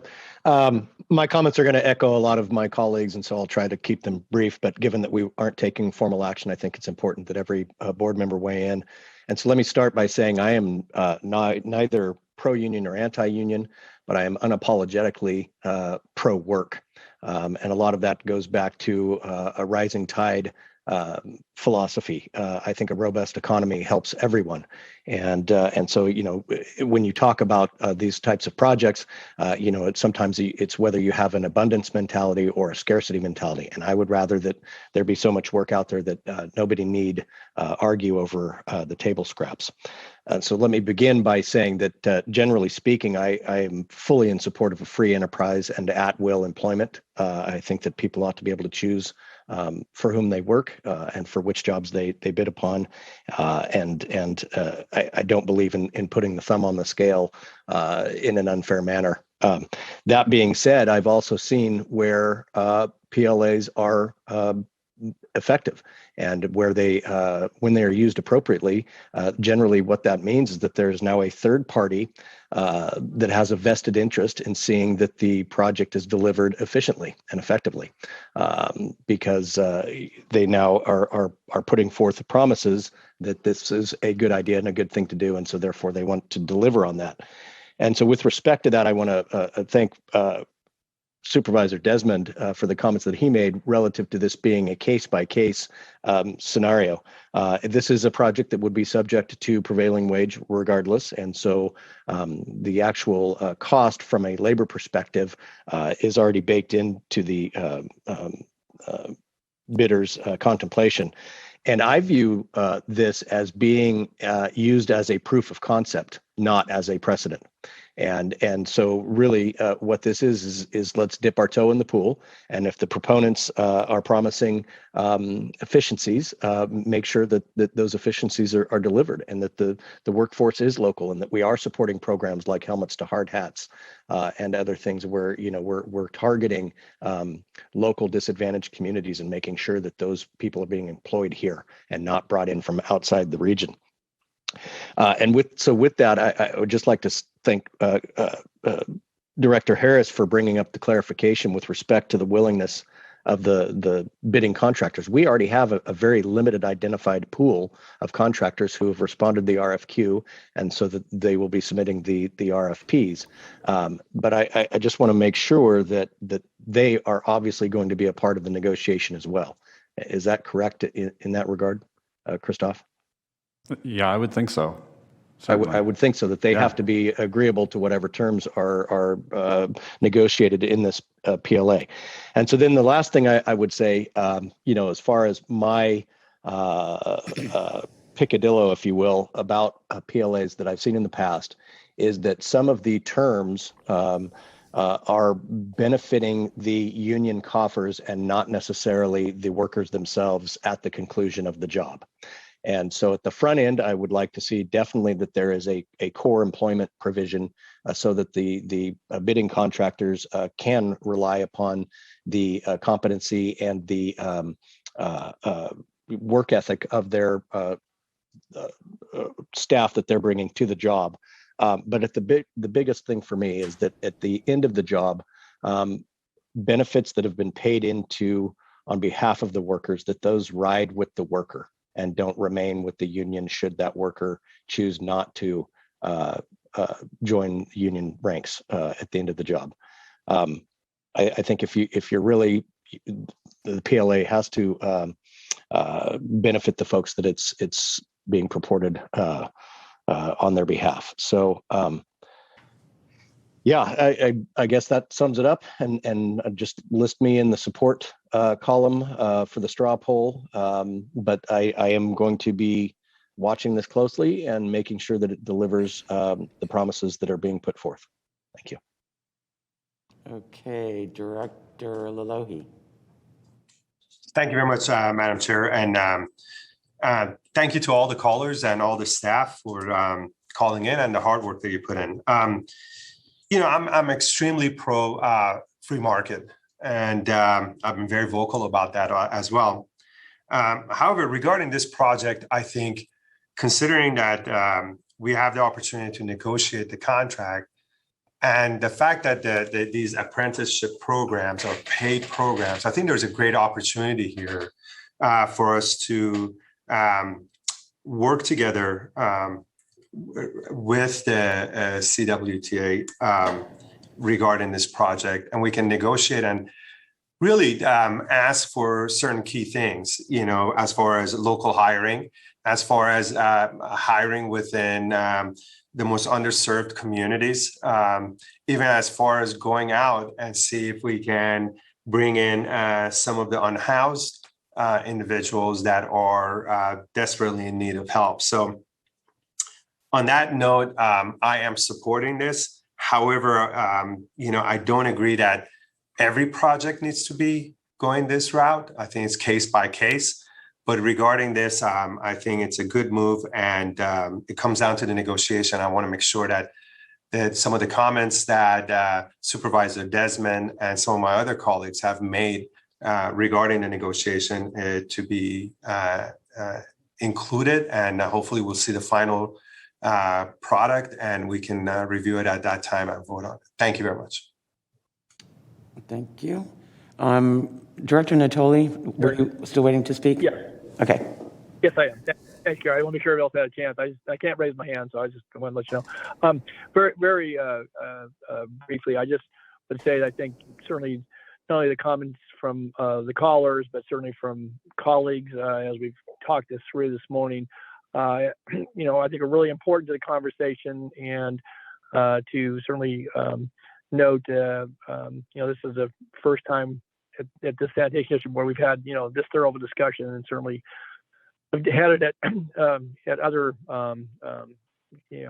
board meetings with respective bodies. But I think that the points and some of the that were made certainly by all my colleagues, but I think the questions that Supervisor Desmond asked, I think some of the points made by Councilmember Hume and as well as Mayor Singh, I mean, they all, I think, factor into the negotiations. And so I think that's going to be key. I think some of the callers that, certainly requested to be at the table, even though they may not be in support of this particular approach on this project or any project, I think those are important considerations. And I think certainly core workforce and the fact that we've got a narrow band of interested contractors because of the way we've approached this project, and they've indicated a willingness. I think there's the ability to hit some of the high points that relates to workforce needs and both in our community, but certainly in some of the underserved or unserved communities. And so I think those are all important points. And if this, as long as this is coming back to the board and there's an opportunity for folks, all to be at the table, it's going to task obviously staff with some additional work, and I know that they'll be up to that, and I think there's some uniqueness about this project. But I would just state for the record, as I did earlier, that I don't, at least in my view, this is not precedent. It may be the first time, but it has circumstances that allow us, I think, to consider this in that light, but also take into consideration, I think, many of the very good comments and questions that were asked here. And so I would trust that those will be incorporated. And I guess, the proof will be in the details that come back before this body at some future date as to what that agreement looks like and whether it meets, the qualifiers I think we'll put forth relative to concerns that are very legitimate in this process. Thanks. Thank you. Patrick Kennedy. That's the last hand that I see. Thank you, Chair. Just wanted to hit on a couple things. First of all, thank you to Director Hume just for using the word picadillo. I also wanted to point out a couple of things. One is it's anecdotal, but it is a fact. And thank you to Director Vang for bringing up her service on the school board. When I was on the same school board, there was a PLA in place, and more contractors were non-signatory to unions than were signatory. So this idea of non-competition, it's simply been proven to not be the case. I also believe, if my recollection is correct, now it is recollection, and I recently had a birthday, but the Drugato's issues are not at all related to the fact that there was a PLA on that. Those issues are completely, entirely separate from whether or not there was a PLA. So I just wanted to clear those things up. And other than that, many of my colleagues have made, stronger arguments. I didn't expect to be this much on the hot seat. Thanks, guys. So I'm going to, the chair said it's not agendized in that way, but I'm going to respectfully disagree. The agenda item is discussion and possible adoption of direction. So when I hear adoption, I think, us voting on it. So whether you want to call that a straw poll vote or anything else, I do think that it is highly appropriate to have a motion which includes a vote.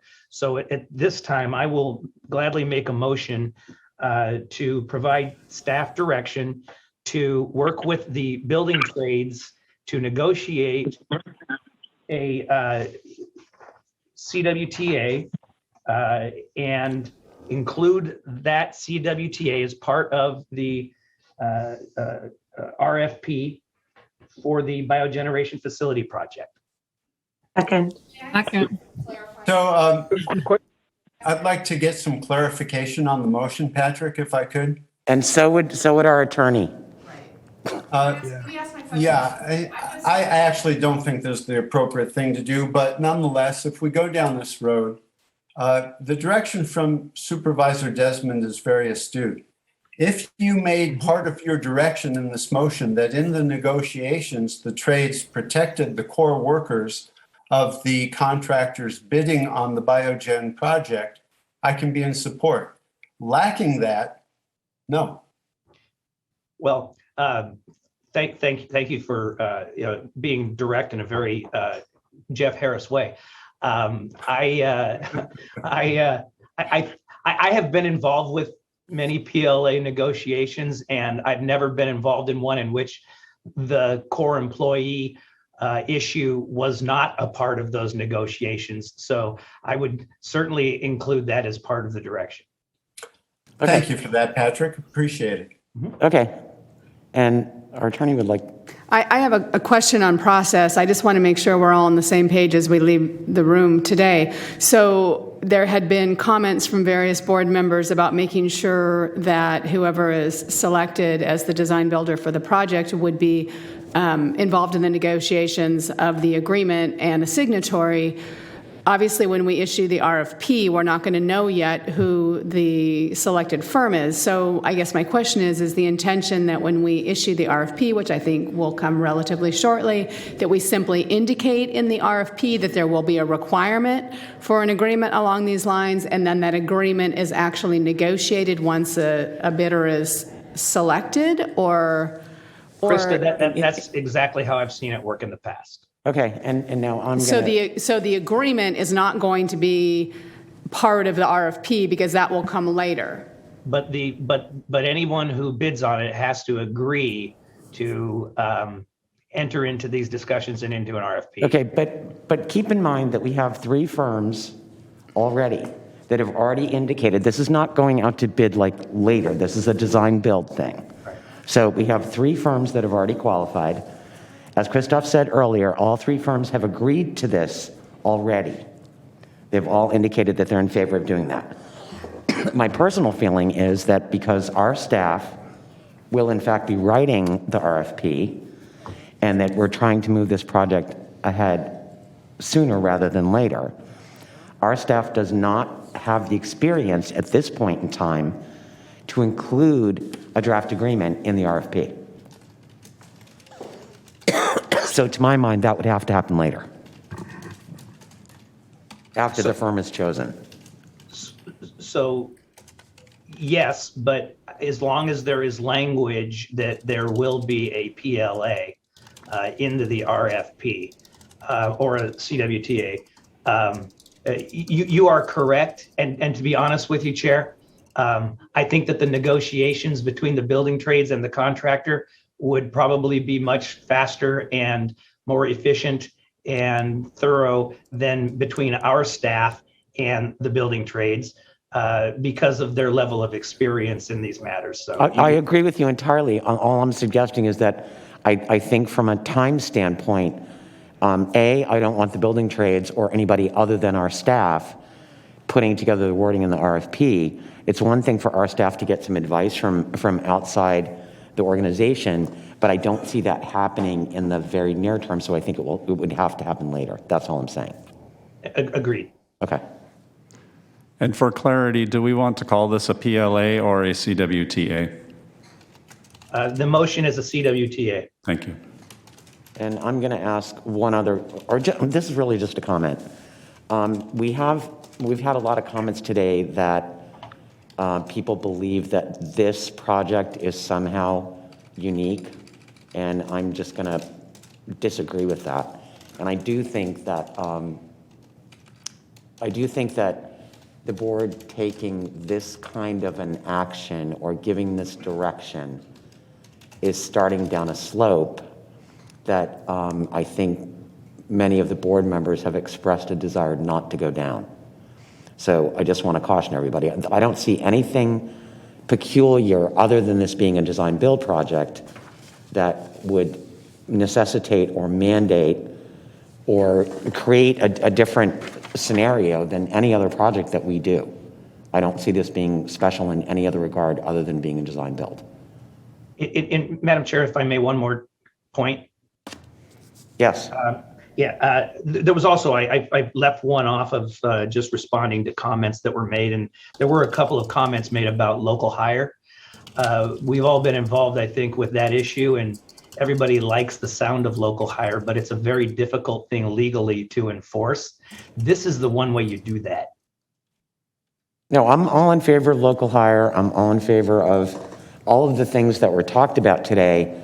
But I just want to clarify that there's been a lean in the conversation that this project is somehow special. And, you know, as far as engineering and construction goes, there's really nothing different other than it's a design build. We're not reinventing the wheel here. Okay, Christoph, do you feel like you've gotten sufficient direction? Yeah, at this point, what I'm hearing then, and I don't know if it's exactly how you started, Director Kennedy, but that we will include a CWTA in the RFP, and really the devil's in the details. That's going to happen during the negotiations with the selected firm. We're going to include a requirement for a CWTA, requirement, not correct. the CWTA itself, Correct. because again, Thank you. just to be A clear, requirement that be negotiated later. later. That's Right. the motion.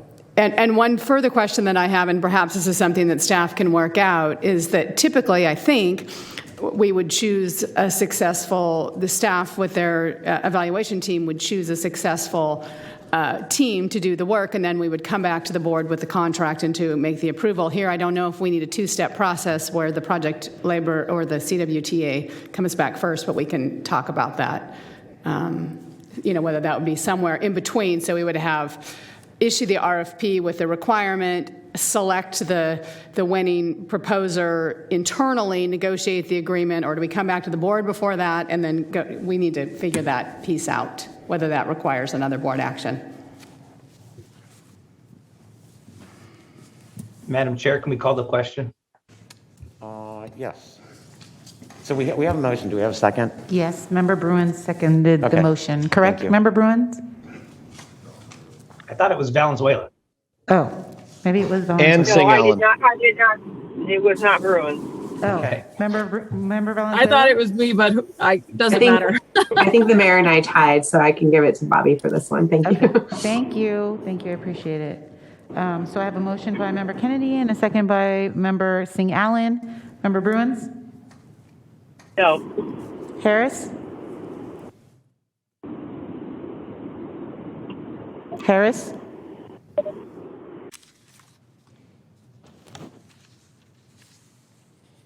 I do not see Member Harris in the meeting any longer.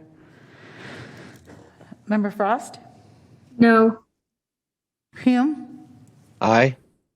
Kennedy? Aye. Laloe? Aye. Sing Allen? Aye. Sander? Aye. Natoli? Aye. Orozco? This is Chris Ledesma as the alternate for Councilmember Orozco, and I vote aye. Desmond? Osorna? Aye. Valenzuela? Yes. Bang? Yes. Chenier? Aye. Villegas? Aye. And Howell? Yes. And the motion carries with members Harris being absent and Bruins and Frost voting no. Clarification, Madam Chair. So to the council's last point, we will have, you say you're going to sort it out, but are we presume that it's a two-step process, or how are we going to know? Because you're going to be going forward with this pretty quickly. So can we get some clarification around what beyond what the act direction was? My response to your question, Don, would be that when this comes, the typical manner in which we would do this is the contract with whoever the successful firm is would come back to the board, and that document would be included in that contract.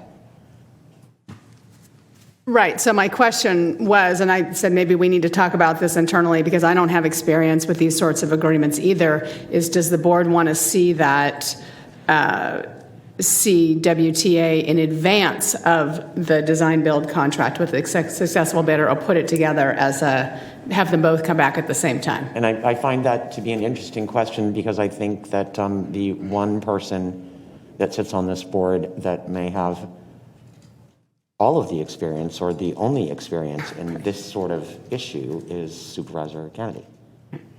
So Anyway, I'm just throwing it out there that I'm not necessarily convinced that the CWTA in and of itself coming back to this board is necessarily a good thing, since there's a whole bunch of people that don't know anything about them sitting up here.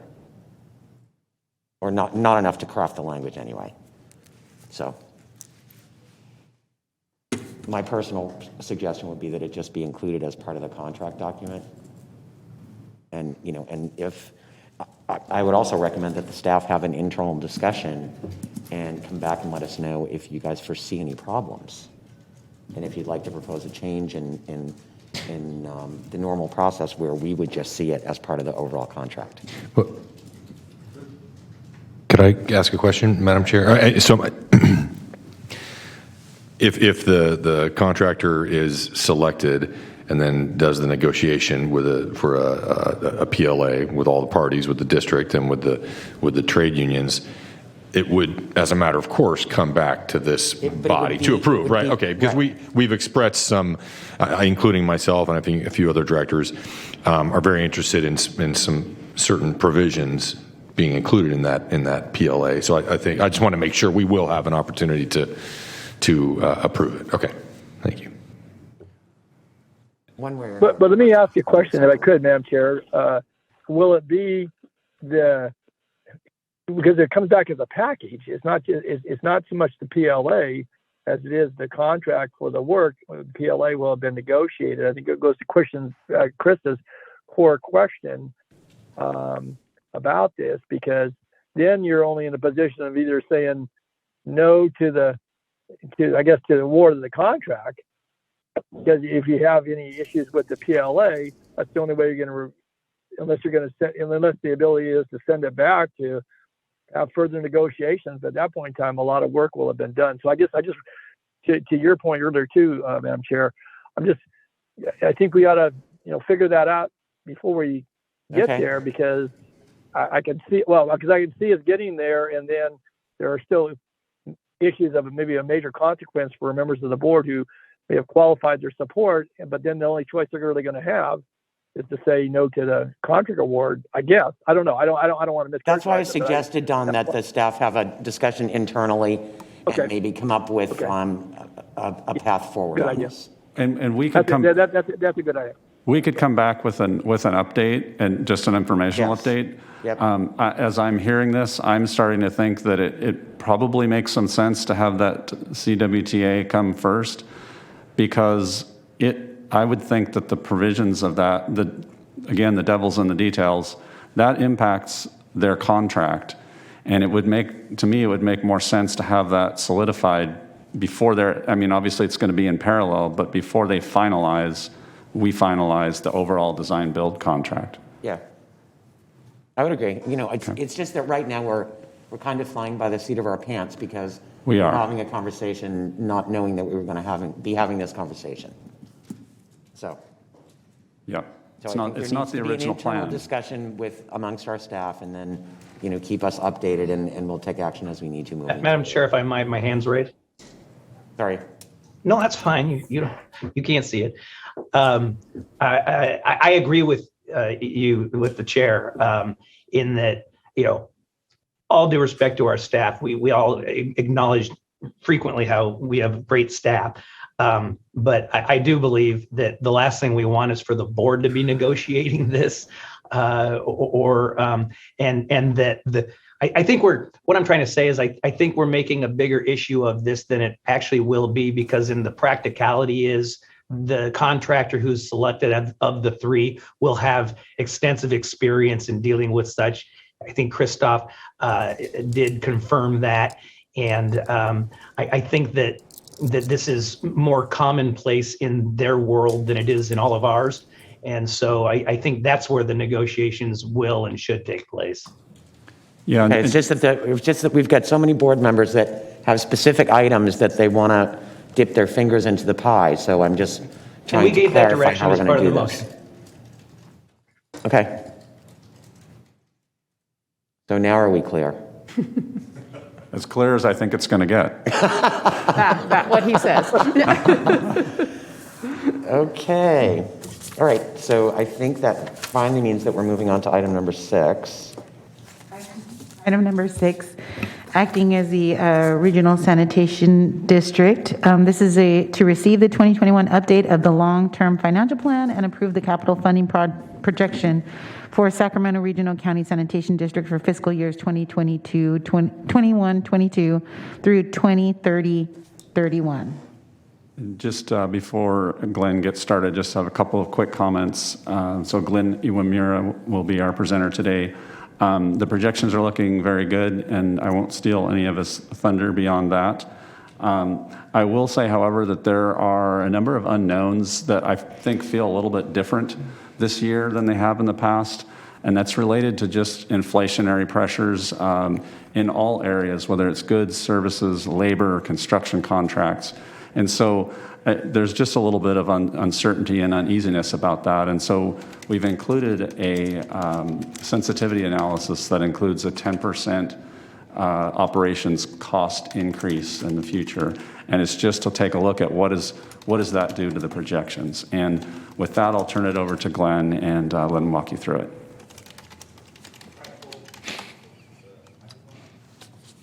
Do you have a button to push? There we go. Should be on now. Or I Morning, turn it Chair, on. members of the board. My name is Glenn Iwamura, and I am presenting the long-term financial plan for 2021, as well as the 10-year capital funding projection. So the reason we prepare the long-term financial plan is to maintain a sustainable financial foundation for the district, which in turn will provide a stable monthly service charge for the ratepayers. And also the long-term financial plan identifies the financial challenges and opportunities facing the district, which will help support future policies as well as the rates of the district.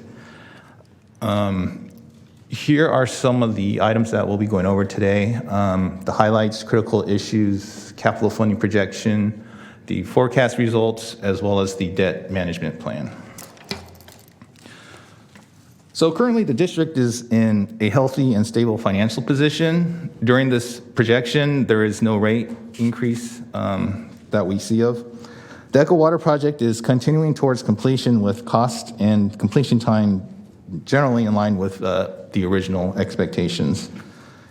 During this, since the last time we brought this long-range projection to you, there has been 2 major debt restructurings, and this has leveled out the annual debt service payments. It has reduced the debt portfolio risk by replacing a lot of the variable debt and swaps with fixed rate. And there was a reduction in interest rates by taking advantage of the lower interest rates currently in the market. And last, the adoption of the investment policy that was adopted last summer will allow the district to make investments outside of the pool. And this will allow the district to make long-term investments to better align with the long-term needs of the district's cash reserves. And this will allow for better returns, and there'll be less risk without exposing the principal balance to any loss. So some of the critical issues that came about during this, or that may be coming about during the projection, includes regulatory changes, such as additional requirements placed on the district's discharge permit, as well as additional state and federal regulations placed on the operations. Legal challenges, due to the large number of capital projects, as well as the nature of the business, there's a chance of additional litigation. And just with the project costs, it's uncertain what material and labor costs will be in the future, especially in this inflationary moment that we're in. Natural disasters, climate change, pandemics, and other emergencies. So the district has weathered COVID without significant financial issues, but further pandemics or other unplanned events could have a material effect on the district's finances and cash balance. The aging infrastructure, the district assesses the rehab and replacement needs, and those costs are placed in the capital funding projection, but there may be some unforeseen issues that crop up that are not in this projection that could add to the costs in the future. And last, the economy. The strength of the economy could have a significant impact on certain costs, including the having higher interest rates, which may increase the cost to obtain financing in the future. So the 10-year capital funding projection is now included in the long-term financial plan. And so you can find the detailed list of all the projects in page 22 of the long-term financial plan in your board packet. In summary, there's about $1 billion in spending plan for the next 10 years for the capital projects. A quarter of those costs are for capital, are for maintenance and rehabilitation, and those would be funded with existing cash, and no new debt would be needed to pay for those. A large portion of the capital funding projection is the Harvest Water Project, and that's approximately about 41% of the total costs. A good portion of that, though, is funded by grant funding. And also with the Echo Water Project, it's now down to 24% of the total capital funding projection, which in the last projection it was a lot higher, but as the project is winding down, it is taking less of the future capital funding. And just a couple other projects I wanted to touch base with is the biogeneration plant, which I guess we're probably quite aware of right now at this point. And that is expected to cost about $100 million, as well as the Central Interceptor project. And this is the largest of the rehab projects that's on the capital funding projection. And that's also projected to cost about $100 million. And since that's a rehab project, we plan to be paying for that with funds on hand. So based on the results of the long-term financial plan, we expect the monthly rates to remain at $37 per ESD. The debt coverage ratios will remain well over the minimum required by the bond covenants. Cash reserves are to remain above $300 million with additional contributions during this time. And $200 million in additional bond or debt funding is possible without putting a strain on the ability to pay for the annual debt service. And this may be necessary to help fund part of the Harvest Water Project as well as the biogeneration plant. So the forecast anticipates a 3% increase in costs annually. We performed a sensitivity analysis just as we're in a time of unpredictable inflation. And by doing this analysis, what we did was we did a one-time annual increase of 10%. And we wanted to see how that would affect the long-term projection. And based on that analysis, it looks like the district should be able to weather the increase in costs without having to adjust the monthly service charge. And the main effect would be a decrease in the cash reserves and probably having to raise the rates shortly after the projection time. So as the Echo Water Project heads towards completion, I wanted to give you an update on the loan amounts and the annual loan payments that are attributable to the Echo Water Project. So these amounts are pretty much what was projected at the beginning, and the district's been able to benefit from the low interest rates provided by the SRF funding.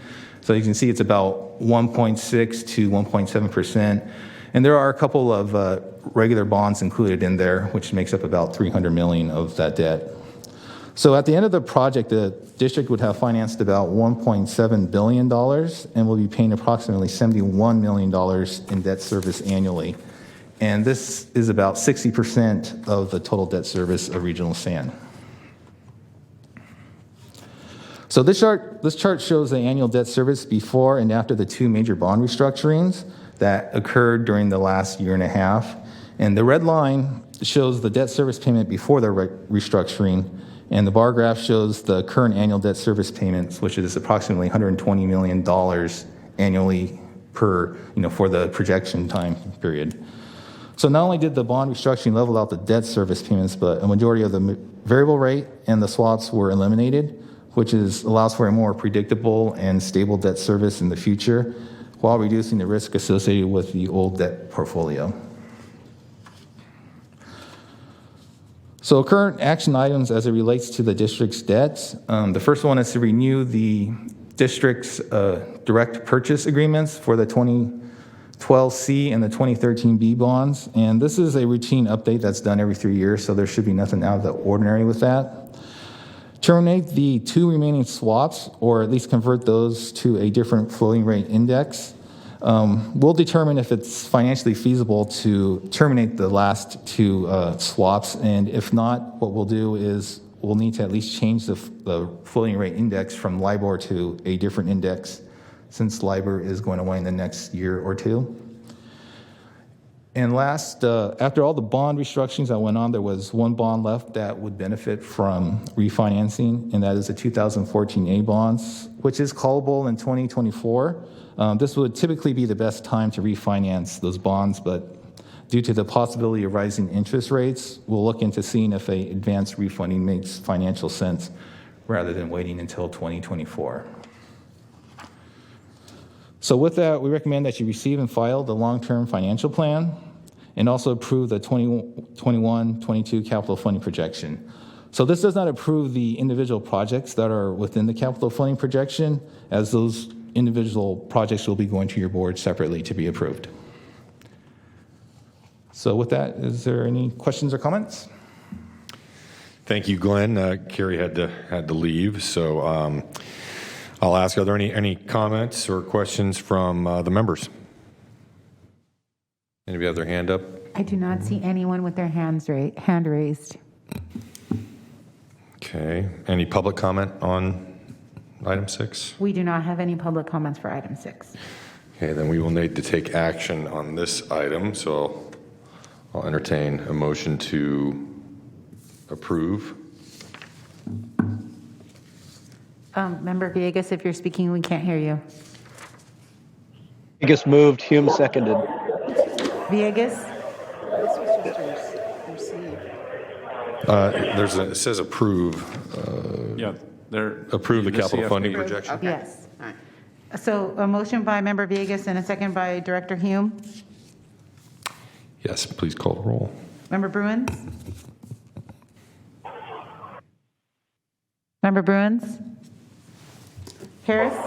Aye. Oh, thank you. Aye. Thank you. Frost?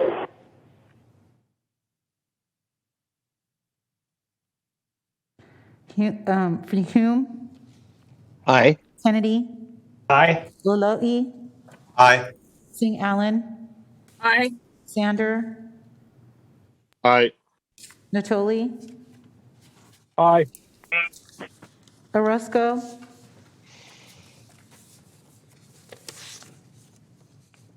Desmond? Aye. Cerna? Aye. Valenzuela? Vang? Chenier? Villegas? Aye. And Member Howell is absent, so. And the motion carries with Member Howell, Valenzuela, Vang, Chenier, Orozco, Frost, and Harris absent. Okay, thank you, Madam Clerk. Move on to consent matters for the Sanitation District and the Sewer District, item 7. This is the authorization of remote teleconference meetings for AB 361. And I'll ask any members with a comment or question about item 7. Move approval. Okay, before we, who was that? Director Hume, I believe? Correct. Correct. Kennedy second. Okay, any public comment on this item? No, we do not have any public comment on this item. Okay, it sounds like we have a first and a second. Please call the roll. Thank you. Member Bruins? Aye. Frost? Harris? Hume? Aye. Kennedy? Aye. Singh Allen? Aye. Sander? Aye. Natoli? Aye. Desmond? Aye. Cerna? Aye. Villegas? Aye. And the motion carries with Member Frost, Harris, Loloe, Valenzuela, Vang, Chenier, and Howell being absent. Madam Clerk, I'm here. Oh, I'm sorry. Member Loloe, yeah, I'm sorry. I Yes. did not see your name. Thank you. Thank you, Sean. Thank you. It's getting lonely in here. Appreciate it. I know. Thank you. Appreciate that. Okay, And the next item is item number 8. It is the The miscellaneous director and engineer matters. So I've got a few things here. I'll try to make it real quick, but I want to start by introducing Tepa Banda, who is going to be our new CFO effective December 19th. He was successful in a very competitive process that we went through, and then yesterday he was approved at the County Board of Supervisors, but that's only 5 of our members, and so I wanted to introduce him. Of course, he's here, but no one can see him, I was just realizing, other than Chair Desmond. But I'm going to just, since you can't really see him, you can wave and say hello there. Well, Tepa, if he wants to step up to the lectern while you're talking, I mean, people could see him. Will they be able to show him? Yep. Excellent. All right, so there you go. Then we can at least get a name with a face. Very quickly, Mr. Banda has over 18 years of experience leading public sector finance initiatives and teams. Prior to working for the county, he worked for several years as a senior level public finance and real estate economics consultant. Also worked for Golden Gate Bridge Highway and Transportation District and for East Bay Mud, which also does wastewater down in the Bay Area.